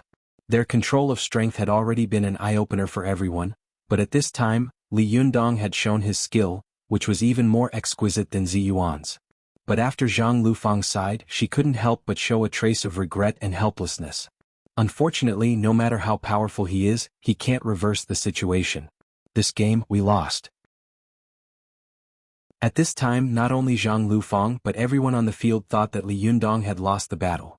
The combination of magic that the opponent had used was really sinister and hidden to the extreme. Even if they were not convinced, they thought in their hearts, even if I were to go up, I'm afraid I would end up like Li Yundong. This magic can't be broken unless Lu Chunping is killed. Otherwise it can't be broken at all. But can Lu Chunping be killed? It's fine if he is a secular mortal, but he is also a high-ranking official in the system. As the saying goes, killing an official is equivalent to rebelling. If Li Yundong wanted to win, did he have to kill an official and rebel? However, Li Yundong immediately did something that left them dumbfounded. After Li Yundong threw out a few strands of hair and nailed a few holes in Lu Chunping's veins, he immediately shouted and clapped his hands toward him. A majestic force slapped toward Lu Chunping like a mountain and overturning the sea. With a boom, Lu Chunping's body suddenly shook violently, and a few columns of blood shot out from the places where his hair had been tied up like high-pressure water guns. Then Li Yundong shouted at him angrily. This loud shout shook the sky, and everyone on the field was so shocked that their hearts beat violently and their chi and blood fluctuated. As cultivators, they were already like this on the sidelines, let alone Lu Chunping, who was the first to bear the brunt. Everyone saw that Lu Chunping's body trembled as if he had been electrocuted, and then blood slowly flowed out of his 7 orifices. He had been killed by Li Yundong on the spot, and his body, which had become like a demon and a ghost, also returned to its original state little by little. For a moment, everyone was stunned. Even Abe Yuji looked at Li Yundong with a complicated look in his eyes. There was shock, admiration, and a faint trace of regret and sympathy. Li Yundong killed a secular mortal. Although he didn't use magic, he used the purest power of Jinqi, which was no different from using magic and magic treasures. The only criterion for judging the reason for the heavenly tribulation was whether it was directly killed by the power of Jinqi. Once it was determined that it was killed by the power of Jinqi, heaven would lock on this power, and then find the user of this power, and send the heavenly tribulation to punish him. All magic and magic treasures were directly activated by the power of Jinqi. Therefore, killing with magic and magic treasures would attract the heavenly tribulation, but in fact, killing with the power of Jinqi would also attract the heavenly tribulation. Moreover, if it was an ordinary secular person it would be fine, but this person was still an official.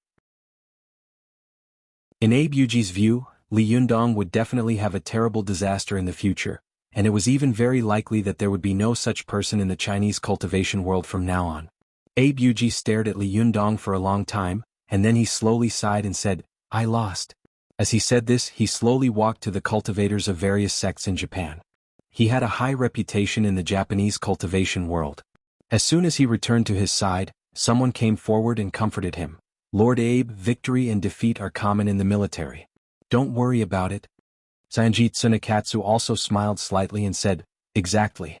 We also want to congratulate Lord Abe for removing this great enemy for our Japanese cultivation world." Abe sighed and said, "What's there to be happy about when you're prepared and when you're unprepared? It's an unfair victory. I'd rather everyone fight and learn from each other peacefully. There's no need to fight to the death."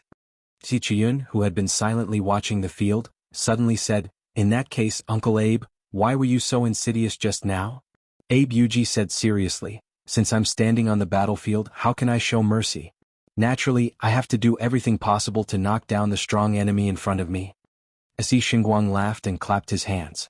"Well said, well said. This is the great Yin-Yang master of our Japanese cultivation world."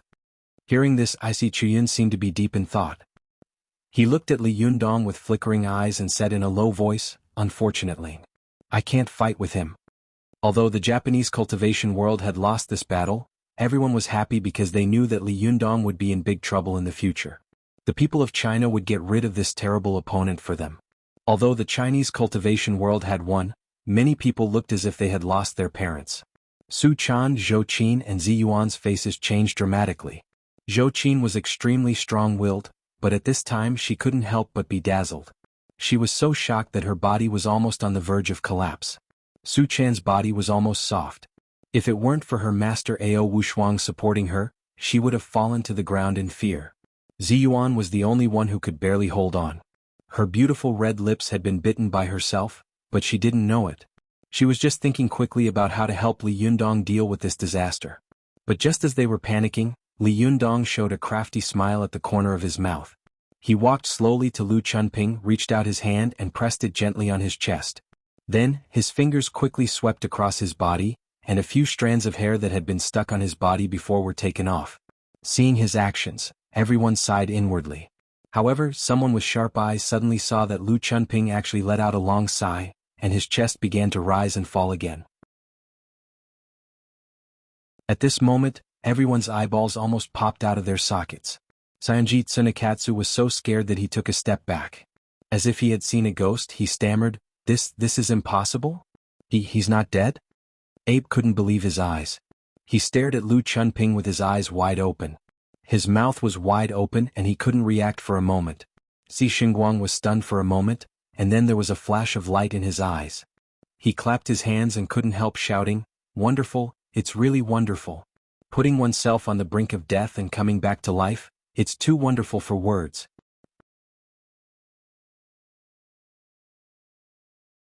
Chapter 707. After hearing Ise Xinggua's words, not only did other people in the Japanese cultivation world understand, but many people in the Chinese cultivation world also understood. Zhang Lufang was so excited that her pretty face turned red, and her eyes were full of worship and admiration as she looked at Li Yundong. Although Deng Yu and Deng Jiao were surprised that the dead Lu Chunping had come back to life and that Li Yundong had escaped, they couldn't understand why Lu Chunping could come back to life. Deng Yu couldn't help but ask, Shiji Lufang, isn't this Lu Chunping dead? How did he come back to life? Zhang Lufang was so excited that she could hardly control herself. She said quickly, You idiot, that was Li Yundong's trick. It was right. Li Yundong was also good at scheming and trickery. Think about it, in that situation at that time, did you also think that only by killing Lu Chunping could we break the magic of this Japanese? Deng Yu and Deng Jiao, this pair of beautiful sisters, widened their eyes and nodded at the same time, like two chicks pecking rice. Zhang Lufang laughed and said, By the way, I thought the same at that time, and I believe that everyone present thought the same. Li Yundong must have thought the same at that time, so he simply played along with us and tried to shock Lu Chunping to death with a loud shout. And his loud shout could really shock Lu Chunping to death. Not to mention him, I'm afraid that if I were in his position, I would also be shocked to death by Li Yundong. Deng Yu quickly asked, Then why didn't Lu Chunping die? Zhang Lufang said with a smile, Have you forgotten that Li Yundong pierced his opponent's artery with his hair? This is equivalent to poking a few holes in his opponent's body. Didn't you see that when Li Yundong shouted, blood gushed out of these holes? If it weren't for these holes, the qi and blood in Lu Chunping's body would have been shaken back and forth by Li Yundong's loud shout, and he would have been shocked to death. Think about it, why do we have to open our mouths when we hear a loud sound? It's to reduce the damage caused by the echo shock to the body. Deng Yu was a little confused, but her sister, Deng Jiao, had already understood. She looked at Li Yundong in disbelief and murmured, Oh my God, just listening to it makes me feel complicated. How did he think of this at such a critical moment? Zhang Lufang also looked at Li Yundong with great admiration and said with a look of infatuation, Why don't we all say that he is superly? This kind of reaction, this kind of wit, this kind of boldness, is truly worthy of the two words invincible. Deng Yu couldn't help saying, But isn't Lu Chunping bleeding from her 7 apertures? Zhang Lufang giggled. Who says bleeding from the 7 apertures means death? Li Yundong's roar shook Lu Chunping's qi and blood, making it want to rush out, but it couldn't get out from other places, so it could only rush out from the 7 apertures and the wound that Li Yundong had pierced before. So when we saw him bleeding from the 7 apertures, we thought he was dead. In fact, we were all fooled. Deng Yu was still a little puzzled and asked, Then why did Li Yundong press on this guy's body just now? Zhang Lufang laughed and said, You're so stupid. Li Yundong's roar was very powerful. We were all shaken to the point that our qi and blood were unstable. Lu Chunping is just a mortal. His heart must have suddenly stopped beating and he went into shock. Li Yundong just pressed on his chest and stimulated his 5 internal organs with Zhenqi so he came back to life in a flash. Only then did Deng Yu understand. She patted her chest and said, "Amazing, amazing. I can't imagine that such a master is my classmate. Oh my God, if I go down the mountain and tell my classmates, I'm afraid they'll think I'm telling a fairy tale. He really deserves to be my idol. He's amazing." The juniors of the cultivation world were chattering on one side, and they were able to describe the situation on the field. Su Chan, Ziyuan, Zhou Qin, and the others felt as if they had gone from hell to heaven. They had taken a roller coaster ride, and they had gone from horror to ecstasy and excitement. Su Chan had been so scared by Li Yundong that she thought she would be forced to separate from him again. For a moment, tears welled up in her eyes. She was afraid that others would laugh at her, so she held back her tears. But at this time, when she saw that Li Yundong had saved a guy who everyone thought was dead in an instant, she immediately burst into tears of joy and tears fell down. Su Chan wiped her tears and smiled like a flower. She said in a low voice, "You're so annoying. You only know how to scare me." Ao Wushuang looked at Li Yunyang with emotion in her eyes and said in a low voice, "You can summon clouds with one hand and rain with another. Good skill, good skill." Li Yundong stood up in the midst of the exclamations of admiration. His face was indifferent, as if he had done something very ordinary. He glanced at Lu Chunping and knew that although the guy in front of him had come back to life, the qi and blood in his body were still chaotic. He couldn't move him easily, so he let him stand on the field like a wooden stake. Li Yundong cupped his hands to the cultivators of the Japanese sects and said in a clear voice, "Who else wants to come up and teach me?" At this time, Li Yundong had won consecutive battles. In the first round, his methods were fierce and violent, which was awe-inspiring. In the second round, he was witty and full of courage, which really opened the eyes of the cultivators of all sects and amazed them. At this time, no matter how unconvinced they were, they couldn't help cheering for Li Yundong on the sidelines.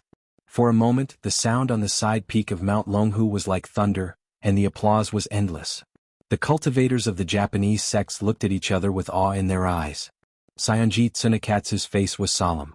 He turned around and said to Ise Xingguang in a low voice, "Xingguang Jun, it's a critical moment now. We must defeat this guy. Otherwise, the humiliation of the Battle of Mount Koya will reappear in front of us." Although Ise Xingguang appreciated Li Yundong's wisdom and courage very much, he also knew that the battle in front of him was no small matter. They couldn't afford to lose. After thinking for a while, he raised his head and said, "This person is the reincarnation of Wisdom King. His spiritual energy is strong and he is full of wisdom. I don't have any good way to deal with him." Ise Xingguang was a famous sage in the Japanese cultivation world, and his cultivation was outstanding. When he said this, many Japanese cultivators next to him were shocked. Saionji Tsunekatsu was shocked and cried out, "Are we going to stop here?" Si Chuyun raised her eyebrows and was about to step forward to speak, but as soon as she moved, she was immediately stopped by Ise Xingguang's gaze. Although she was puzzled, she still stopped and looked at the field hesitantly. While she was hesitating for a while, an old voice called out the name of Buddha and said, "Amitabha. In that case, let me go." The Japanese cultivators turned their heads and saw an old monk with gray eyebrows putting his palms together and slowly walking forward. It was Imagawa Kagumo, the leader of the Tiantai sect. Several cultivators of the Tiantai sect immediately said anxiously, "Master, you haven't recovered from your injury. You can't go on stage." Imagawa Kagumo lowered his eyes and said slowly, "If I don't go to hell, who will?" Next to him, a monk who looked to be in his 40s tugged at his robe tightly and shouted, "Master, you're injuring. You can't withstand such a fierce battle anymore. If anything happens to you, who will lead us to seal the mystical silver fox? Master, let me go." Imagawa Kagumo looked at the monk beside him and smiled slightly. "You. Hideyoshi, Li Yunyang is not an ordinary person. Unless your cultivation is higher than his, you will definitely be restrained by the power of his Wisdom King. Your cultivation is not much different from that of Jinren Li. If you go on stage, you will definitely lose. Don't worry, since I'm going on stage, I have the confidence to win. Although the power of Wisdom King is powerful, it's not invincible. I have a way to defeat him." As he spoke, he whispered a few words in Hideyoshi's ear. When the monk named Hideyoshi heard his words, he couldn't help but let go of his hand and sit down cross-legged on the ground. He put his palms together and said, "Master, we'll wait for you here." Then the other monks of the Tiantai sect also sat down cross-legged, put their palms together and said in unison, "Master, we wish you victory." Imagawa Kagumo chuckled and gently stroked their heads with his hand. Then he flicked his sleeves and stepped into the field. Imagawa Kagumo was a famous eminent monk in the Japanese cultivation world. Whether it was the study of Buddhist scriptures, Dharma, or his own cultivation, he had reached an astonishing height. Even many people in the Chinese cultivation world knew his name. Ziyuan was slightly shocked. She widened her eyes and said, "Imagawa Kagumo? He's actually going on stage." Zhou Qin looked at her in confusion. "Is this old monk very famous?" Ziyuan's face was solemn, and her expression was even more serious than when Abe had a reason to go on stage. "This is the master of the Tiantai sect." Zhou Qin laughed. "Master, didn't you defeat the masters of the Shinto path of the Pure Land sect and the Earth Imperial sect? One of them is even the patriarch of the Abe family. This master of the Tiantai sect must be no problem." However, Ziyuan shook her head and said, "No, this Imagawa Kagumo is a master at the level of Thunder Retribution." "A master at the level of Thunder Retribution?" Zhou Qin, Su Chan, and Ruan Hongling exclaimed in unison. They fixed their eyes on the old monk in the field, only to see that the old monk was quite short and skinny. Half of the loose monk robe he was wearing was almost dragging on the ground, as if he was dragging a long red dress. They muttered to themselves, "This skinny guy who can be blown away by a gust of wind, is actually a master at the level of Thunder Retribution?" They had only heard of this master at the level of Thunder Retribution, but they had never seen him. Just how powerful is a master at the level of Thunder Retribution? Can Li Yundong beat a master at the level of Thunder Retribution? Li Yundong's eyes were fixed on Imagawa Kagumo in front of him. He was keenly aware that although his opponent was skinny, his eyes were bright and he could not be underestimated. He bowed slightly and said, "I haven't asked for your name yet." Imagawa Kagumo also put his palms together and bowed. He said very politely in standard Chinese, "I'm Imagawa Kagumo, please give me some pointers." As he said that, he didn't care about the dirt on the ground and sat down cross-legged. Then he pointed at the floor and said with a smile, "World's honored one, why don't we sit down and discuss Taoism and fight face to face?" Although he didn't know what the other party was up to, he was confident that his cultivation was high and his means were excellent. He didn't care what the other party was up to. As long as he could do whatever he wanted, he would let him do whatever he wanted, just let him do whatever he wanted. Li Yundong smiled slightly and also sat down cross-legged. He put his palms together and asked, "How does Imagawa Kagumo want to fight?" Imagawa Kagumo smiled mysteriously and took out a wooden fish from his wide sleeve. He smiled and said, "I want to compete with you in chanting. What do you think?" Li Yundong couldn't help but laugh. He couldn't believe his ears. "This old monk wants to compete with me in chanting? Is he bullying me because I'm young and haven't read as many books as him? Are you kidding me? The scriptures I've read in the spirit space are probably more than the books you've read." Li Yundong smiled happily and said, "All right, let's compete in chanting then." Imagawa Kagumo saw that Li Yundong had agreed and laughed. He praised, "World's honored one is really bold. I admire you." The two of them were talking seriously, but the people around them didn't know whether to laugh or cry. Some Chinese cultivators laughed loudly and said, "Hey old monk, are you guys out of tricks? You're actually competing in chanting? I'm dying of laughter." "That's right, who doesn't know how to chant scriptures? How are we going to compete in chanting scriptures? See who can chant more fluently? You're so silly. Let's see who can chant until their mouth gets dry. The one who can chant until their saliva runs dry will naturally win." "Huh. Then if their saliva doesn't run dry, won't they keep chanting? Won't we have to wait until the end of time?" "Hee, how can that be? Even the Yellow River will stop flowing, let alone saliva." But just as they were discussing, Imagawa Kagumo raised his hand and took out a small mallet from his sleeve. He hit the wooden fish with a thud and started chanting the Dharma Sutra in a serious manner. This sound was originally ordinary, but in an instant the sky suddenly darkened. A large mass of dark clouds quickly gathered in the sky above the side peak of Mount Longhu from all directions. Everyone looked up and saw thunder and lightning rolling in the clouds. Their expressions changed drastically, only then did they understand what Imagawa Kagumo was trying to do. For a moment, everyone looked at Imagawa Kagumo in shock. Was this old monk going to chant in the midst of the thunder? It couldn't be, right? Was he crazy? Li Yundong's expression also changed. He looked up at the dark clouds in the sky and thought to himself, "He really is a master of the thunder retribution. He can summon the thunder without making a sound. Amazing." Li Yundong's eyes flashed as he looked at Imagawa Kagumo. He saw that the old monk had his eyes closed as if he was meditating. One of his hands was placed in front of his chest, while the other hand was lightly hitting the wooden fish. He was chanting in a low voice, "Impermanence is the law of life and death. Life and death destroy oneself, nirvana is joy." This was the scripture from the Mahavira Nirvana Sutra. As soon as he finished reciting the scripture, there was a loud bang in the sky. Countless bolts of heavenly thunder suddenly struck down on the dojo. The lightning was dazzling and the electric light was flying. In an instant, Li Yundong and Imagawa Kagumo were engulfed.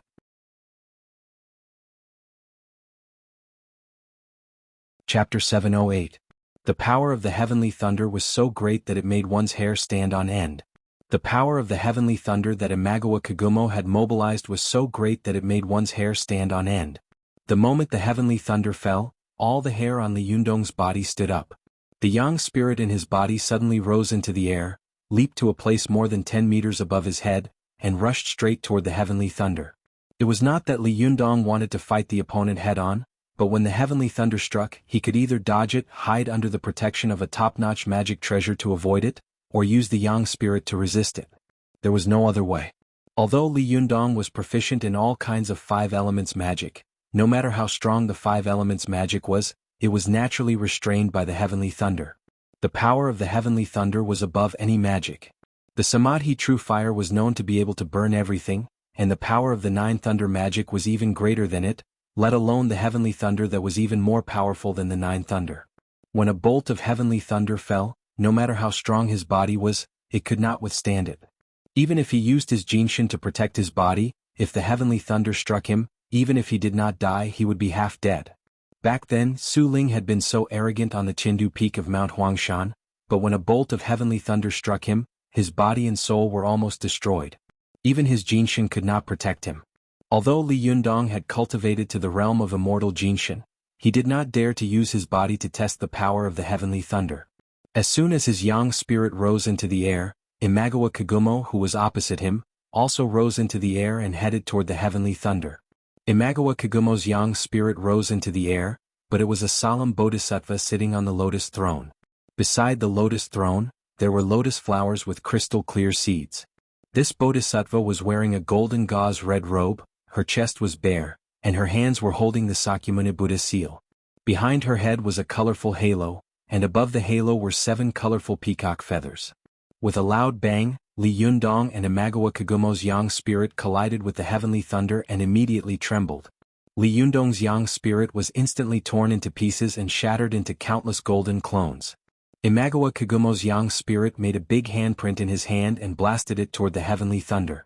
As soon as the two came into contact, the handprint was shattered by the heavenly thunder, and the power of the heavenly thunder was greatly reduced. When it hit Imagawa Kagumo again, his yang spirit only moved a little, and the lotus beside the lotus throne trembled slightly. Su Chan and the others on the sidelines saw that Li Yundong's yang spirit had been shattered in the blink of an eye, and they immediately cried out in fear. Su Chan said anxiously to Ao Wushuang, "Master, can Li Yundong win? This is heavenly thunder." Ao Wushuang's expression was serious. She watched the terrible heavenly thunder fall one by one with fear, but she comforted her, "Don't worry. Didn't Li Yundong go through the heavenly tribulation once? This shouldn't be a problem for him."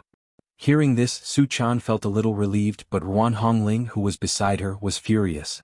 She suddenly said loudly, "Li Yundong didn't go through the heavenly tribulation alone. Without my Shiji Ziyuan's help, how could he have gone through it? If it weren't for helping him, our Linggong sect would." Before she could finish her words, Ziyuan suddenly turned her head and shouted at her, "Hongling, is this the time to say such things?" Ruan Hongling was frightened by her words and immediately shut up. She looked at the field resentfully. Su Chan looked at Ruan Hongling in confusion. She didn't know what she meant, but Ao Wushuang's heart skipped a beat. She looked at Ziyuan with sparkling eyes and thought, could it be that the Tong Tian glass mirror and the purple gold luo jade plate in Ziyuan's hands were broken because of Li Yundong? Well, it's possible. No wonder Ziyuan refused to admit it at the inauguration ceremony. It turned out to be like this. Ao Wushuang guessed in her heart, but she didn't say it out loud. She temporarily suppressed this matter in her heart. Just as they were talking, Zhou Qin suddenly pointed to the sky and said in surprise, "Look." Everyone looked up and saw that Li Yundong's shattered golden body had gathered together in an instant, turning into an immovable wisdom king. What was different from before was that Li Yundong was holding a Vajra wisdom sword and trying his best to chop at the heavenly thunder above his head. Su Chan was overjoyed and said, "Ah, Yundong's yang spirit has recovered again. It's amazing." As soon as she finished speaking, Li Yundong's yang spirit was instantly smashed into pieces. The smile on Su Chan's face froze. Before she had time to worry, she saw Li Yundong's yang spirit return to its original state in an instant. The process repeated. She blinked a few times and Li Yundong was smashed and restored several times. Su Chan turned to Ao Wushuang with a depressed face and said, "Master, what's going on?" Ao Wushuang stroked her head dotingly and shook her head. "You little girl, you don't usually cultivate well. Now that you see such an earth-shattering battle, you don't even know what's going on. You really want to piss me off. After all, you're a seven-tailed fox spirit. How can your knowledge be so poor?" Su Chan blushed and said in a low voice, I'm not ashamed to ask, am I?" Ao Wushuang was so angry that she laughed. Well, you're not ashamed to ask.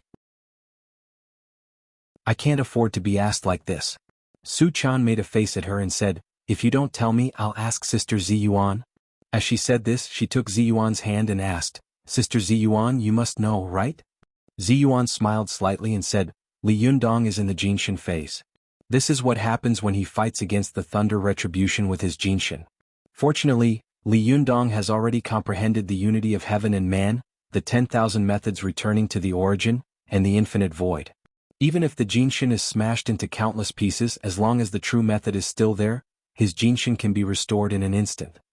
Su Chan suddenly understood and said, Isn't that similar to crossing the Thunder Retribution?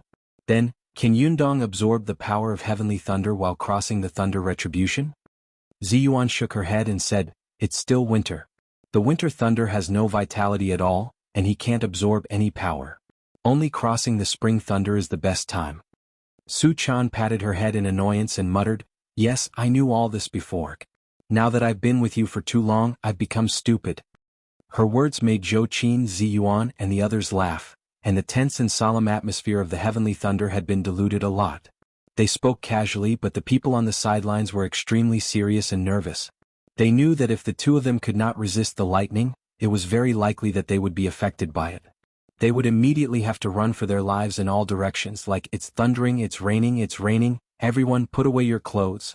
Everyone saw dark clouds rolling above their heads and thunder bursting. A wisdom king was broken and restored under the fierce bombardment of the heavenly thunder, and then broken again. The cycle was simply too much for the eyes to take in. On the other side, a bodhisattva was holding all kinds of Taoist seals in his hands in the thunder, remaining motionless. Looking from afar, the side peak of Mount Longhu was flowing with rich brilliance under the fluctuations of these two powerful forces. In the shroud of dark clouds, no one could tell what color they were. Maybe it was red, maybe it was yellow, maybe it was white, maybe it was black. All kinds of colors were intertwined, struggling and moving. Sometimes they scattered like a rainbow falling from the sky, and sometimes they gathered like a rolling python. It was really a fierce battle. Many of the tourists on the main peak of Mount Longhu were dumbfounded when they saw this scene. They stopped in their tracks and looked in the direction of the side peak. Deng Yu and Deng Jiao naturally hoped that Li Yundong could win with overwhelming strength again, but they saw that Li Yundong was actually at a disadvantage at this time. His yang spirit was constantly being split apart, while Jinchuan Xingyun was coping with it with ease. Moreover, although Li Yundong's body was also sitting cross-legged at this time, his expression was solemn and his eyebrows were tightly furrowed. Jinchuan Xingyun was sitting cross-legged on the ground, chanting scriptures while using his yang spirit to resist the heavenly thunder. His expression was calm. Deng Yu couldn't help but say anxiously, "The situation doesn't look good." Zhang Kongyun's eyes were fixed on the field.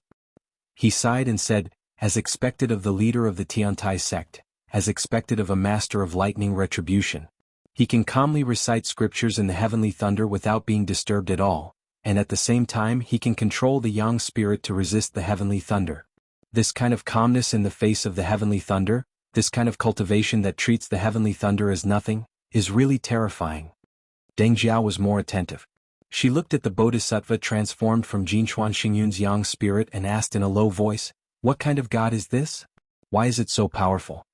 Zhang Kongyun said in a deep voice, "This is the Dragon Tree Bodhisattva." Deng Yu and Deng Jiao were confused and said in unison, "Dragon Tree Bodhisattva? What kind of bodhisattva is this? Why haven't I heard of it?" Zhang Kongyun nodded. Just as he was about to speak, Zhang Lufeng, who was beside him, said, "Oh, you two rookies, don't you know the Dragon Tree Bodhisattva? This is the greatest Buddha after Gautama Buddha. In the history of Indian Buddhism, he is known as the second-generation Gautama Buddha. His status in Buddhism is equivalent to the status of the second sage of Mencius in Confucianism. The 8 major sects of Buddhism in the Central Plains all recognize the Dragon Tree Bodhisattva as the ancestor." Deng Jiao was surprised when she heard this, but Deng Yu didn't care about this. In her opinion, no matter how great this Japanese bodhisattva was, it was an evil bodhisattva. It was a bad bodhisattva. She made a face and said, "Humph, no matter how powerful he is, he's still a bad guy. This Dragon Tree Bodhisattva doesn't seem to be a good thing either." Zhang Kongyun laughed and shook his head. "Don't talk nonsense. This is just the Dragon Tree Bodhisattva transformed by Imagawa Kongyun, not the real Bodhisattva. Moreover, although the Dragon Tree Bodhisattva had many misdeeds when he was young, such as sneaking into the palace with his friends to molest the palace maids, after being discovered, all his friends were beheaded, and he was the only one who survived. After this incident, the Dragon Tree Bodhisattva suddenly repented and entered Buddhism, achieving the supreme Dharma. As the saying goes, the prodigal son repents and becomes a Buddha on the spot. Although I am a Taoist cultivator, I also respect the Dragon Tree very much. You can't be disrespectful to this Bodhisattva." They whispered to each other. At this time, Li Yundong had slowly figured out the trick of resisting the heavenly thunder. In the process of his Jinshinyang spirit being smashed again and again, Li Yundong clearly felt that it was impossible to resist the power of the heavenly thunder with the power of his Jinshin alone. He had to rely on the power of heaven and earth to resist it. When he was practicing the Vajra longevity skill, he had comprehended the Wuji realm of unity of heaven and man. The moment his yang spirit was smashed, it split into thousands of clones. Each clone absorbed the chi of heaven and earth and then gathered together. Mount Longhu was a famous place of Lingqi in the world. It was the creation of heaven and earth, the beauty of all living things, and the Lingqi was so heavy that there was no second place in the world. Every time Li Yundong was smashed, the Lingqi he absorbed would increase.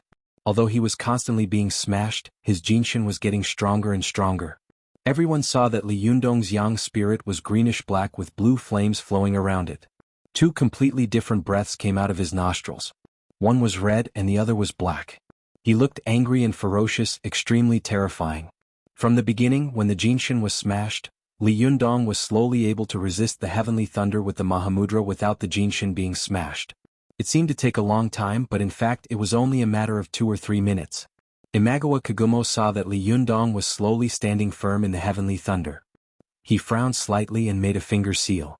The yang spirit chanted a mantra and a Mahamudra Kung Fu slapped toward Li Yundong. Li Yundong looked over and saw that the other party's hands were tied outside. His middle fingers were put together vertically, and the upper part of his fingers was curved like a sword.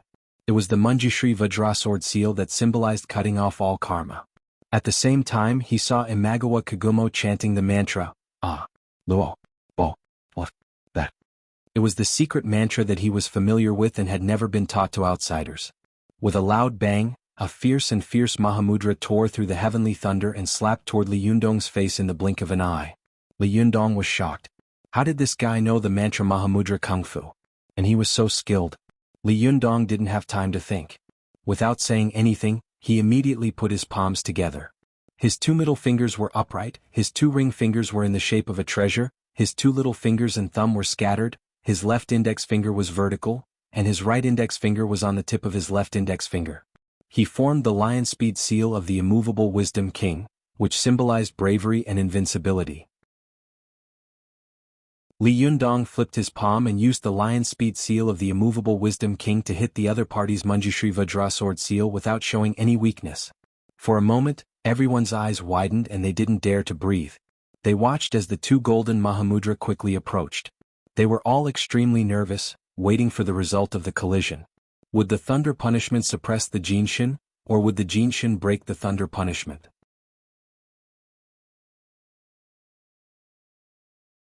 Chapter 709. On Mount Longhu, dark clouds covered the sky, and lightning flashed like a group of snakes dancing wildly. "You're almost there." All the tourists on the main peak of Mount Longhu could not be bothered to enjoy the scenery, nor could they be bothered to burn incense and pray to the gods. They were all staring at the strange and terrifying scene on a distant peak with their mouths agape. Many of them took out their phones and cameras to record the scene. While they were pointing and whispering to each other, there was suddenly a loud bang in the sky, as if there was a violent earthquake. Many people fell to the ground, and the dark clouds that had originally covered the top of the mountain were instantly dispersed. The tourists on the main peak immediately saw a shocking guardian deity standing in the sky, surrounded by blue flames. Not far away there was a Baoxiang bodhisattva sitting cross-legged on a lotus throne. These two gods had only appeared for a moment. Many tourists holding mobile phones and cameras had been too focused on taking pictures, so when their feet suddenly trembled, their hands trembled and they did not manage to take pictures of the scene in front of them. But when they came back to their senses and wanted to take pictures again, the dark clouds in the sky quickly gathered together and became thicker than before. They wanted to see the guardian deity and the bodhisattva again, but they could no longer. Seeing such an abnormal situation, the tourists on Mount Longhu kept exclaiming and pointing at the distant peak. They looked from afar and thought that it was caused by the cumulus clouds and the thunderstorm, but they did not know that it was a fierce battle between the two top cultivators of China and Japan. Although this battle wasn't as intense as the battle with Shota Takahashi, it was still more dangerous than the one he had fought with. Li Yundong and Imagawa Kagumo patted each other from afar. With a loud bang, Li Yundong's Jinshin Yang spirit was shattered in an instant. The moment his Yang spirit was shattered, a bolt of heavenly thunder suddenly fell from the sky and struck straight at the top of his head. Although Li Yunyang was shocked, his reaction was extremely fast. He immediately controlled the countless Yang spirit clones that had been scattered to gather above his head. The moment he gathered them, the heavenly thunder instantly struck. With a loud crack, Li Yundong looked as if he had been struck by lightning. The cultivators of all sects in China were so shocked that they exclaimed in unison. At the same time, the Japanese cultivation world also burst into cheers. However, after this thunderbolt, Li Yundong's body did not tilt as everyone had imagined, and he was struck by the heavenly thunder until he spat out a mouthful of blood. Instead, his whole body emitted countless golden brilliance in an instant, and he looked like he was about to explode. You almost there. Those who reacted quickly immediately understood that Li Yundong had used his Jinshin to protect his body and take the blow head-on, so that his body would not be destroyed by the heavenly thunder. Although he had the protection of the Jinshin, his physical injuries were still serious. A strange and unusual red color suddenly flashed across Li Yundong's face. It was obvious that all the qi and blood in his body had been shaken at that moment, and he couldn't even recite the scriptures in his mouth. Li Yundong was like this, and Imagawa Xingyun was not much better. Previously, he had formed the demon-slaying formation with his disciple to reseal the mystical silver fox. Although he had failed after that, driving this powerful true method had still caused him a violent backlash. At this time, his injuries had not yet healed, and he was fighting with Li Yundong so intensely. His chest was also agitated, and all the qi and blood in his body seemed to be rebelling, running around in the meridians in his body. Unlike Li Yundong, Imagawa Xingyun's face had turned pale. Li Yundong's qi and blood were sufficient, so when the qi and blood in his body were surging violently, his face was as red as Guangdong. Imagawa Xingyun's injuries had not yet healed, and he had vigorously mobilized his qi and blood to generate Jinchi and Dharma power. He was already old and he had been injured before. At this time his face was as pale as paper. After the two of them fought head-on, they took a deep breath at the same time and immediately reinvigorated themselves. Once again the two of them made a Mahamudra and slapped each other. This time, Imagawa Xingyun made the outer 5 cobalt seal, one of the 5 great void bodhisattva hand seals, while Li Yundong made the 3 cobalt vajrapani seal, one of the 14 fundamental seals of the immovable wisdom king. These two Mahamudra were both fierce kung fu. As soon as they came into contact, there was a loud bang as if 2 missiles had collided, causing a violent explosion. The heavenly thunder that fell from the sky was shaken and scattered in all directions. For a moment, many cultivators on the scene were scared out of their wits by the flying heavenly thunder. They all took out their magic treasures to prevent themselves from being accidentally injured. Although the battle between Li Yundong and Imagawa Xingyun did not see any blood, it was as dangerous as fighting with bayonets in a rain of bullets. The slightest carelessness could lead to the destruction of both body and soul. Everyone saw the two of them performing their Mahamudra Kung Fu. On the other hand, Imagawa Xingyun made the 8 characters Manjushri Great Essence Seal, Maitreya Bodhisattva Lotus Palm Seal, Void Bodhisattva Samaya Seal, Vajrapani Karma Seal, Sunlight Bodhisattva Mahamudra Karma Seal, Vajrapani Dharma Bodhisattva Mahamudra Karma Seal. On the other hand, Li Yundong quickly made the single Cobalt Seal, Treasure Mountain Seal, Flaming Wheel Seal, Suwa Seal, and 3 Cobalt Vajrapani Seal. The 2 Mahamudra blasted each other, and the rumbling sound in the air was endless, mixed with the bursts of thunder. The air was almost shattered. Many cultivators with lower cultivation could not help but cover their ears, afraid of the sound. Almost there, the tourists on the main peak in the distance looked over and felt that the roar between heaven and earth was like the roar of the gods, like the roar of the earth. It really made people feel the fear of the end of the world. Although Imagawa Xingyun's cultivation was higher than Li Yundong's, he was injured after all and he was old. Although his cultivation Jinchi was hidden deep in the 3 Danshians at this time, he had to defend against the heavenly thunder in the sky and fight against Li Yundong's yang spirit. The Jinchi that he usually stored had long been used up. At this time he had to force his qi and blood to transform into Jinchi to fight against Li Yundong. As the saying goes, the fist is afraid of the strong. It was the same for cultivation. Li Yundong was only about 20 years old at this time. He had a body reborn from the Jindan, and he was also a child's Yuanyang body. When he was in the Zhuji phase he had also gone through a lot of hard training. His qi and blood were abundant, and there was no one else in the world who could compare. Although Li Yundong's cultivation was not as good as Imagawa Xingyun's, his physical body was much stronger than Imagawa Xingyun's. On one side was an old man who was about to die, and on the other side was a young man who was in the prime of his life. Under the tug of war between the two, the situation slowly began to turn. Although Li Yundong had been at a disadvantage before, at this time with his young and strong capital, he began to slowly suppress Imagawa Xingyun. In the beginning, the Mahamudra that Li Yundong used was simple and short Mahamudra Kung Fu in order to be fast. But now, the more he fought, the more valiant he became. The Mahamudra in his mouth became longer and longer, and the power of the Mahamudra in his hands became stronger and stronger. The originally calm dragon tree Bodhisattva was also shaken to the point that her body was slanted, and there was a faint sign that she was about to be shattered.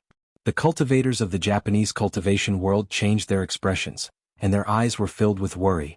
At this time, a few monks of the Tiantai sect sat cross-legged on the ground and began to loudly chant scriptures. It was the Dharma Sutra, which was known as the King of Scriptures. I saw that you were extremely tired and wanted to retreat, so I used the power of convenience to create this city. You are diligent, and you should share the most precious treasures. I will also do the same for all teachers. As soon as they began chanting, the dragon tree Bodhisattva, who had been on the verge of collapse in mid-air, suddenly shone with a golden light. In an instant she sat firmly on the lotus throne, and with great momentum she launched a fierce counterattack toward Li Yundong. The cultivators of the various Chinese sects on the sidelines were not fools. At this time, seeing this situation, how could they not know what had happened? They all cursed, shameless. How dare you help outside? Despicable. Isn't it a one-on-one fight? Why did you use the magic formation to help? Are you bullying us because we don't have any help? Although Zhang Ling of the Jingyi school had a grudge against Li Yundong, at this time, they were facing a great enemy and had a common enemy. Naturally, she could not watch Li Yundong be defeated. Zhang Ling shouted, "Despicable villain, using such means. Even if you win, do you feel proud?" Jingyi disciples formed the formation. There were many disciples of the Jingyi school. When they shouted in unison, their voices immediately drowned out the chanting of the monks. Each of them held a sword in their hand and stared at the cultivators of the various sects in Japan. The cultivators of the various sects in Japan were not to be outdone. They glared at each other and the shadows of their swords and knives clashed. At this time, Li Yundong knew that if he did not fight with all his might at this time, he would definitely lose this battle.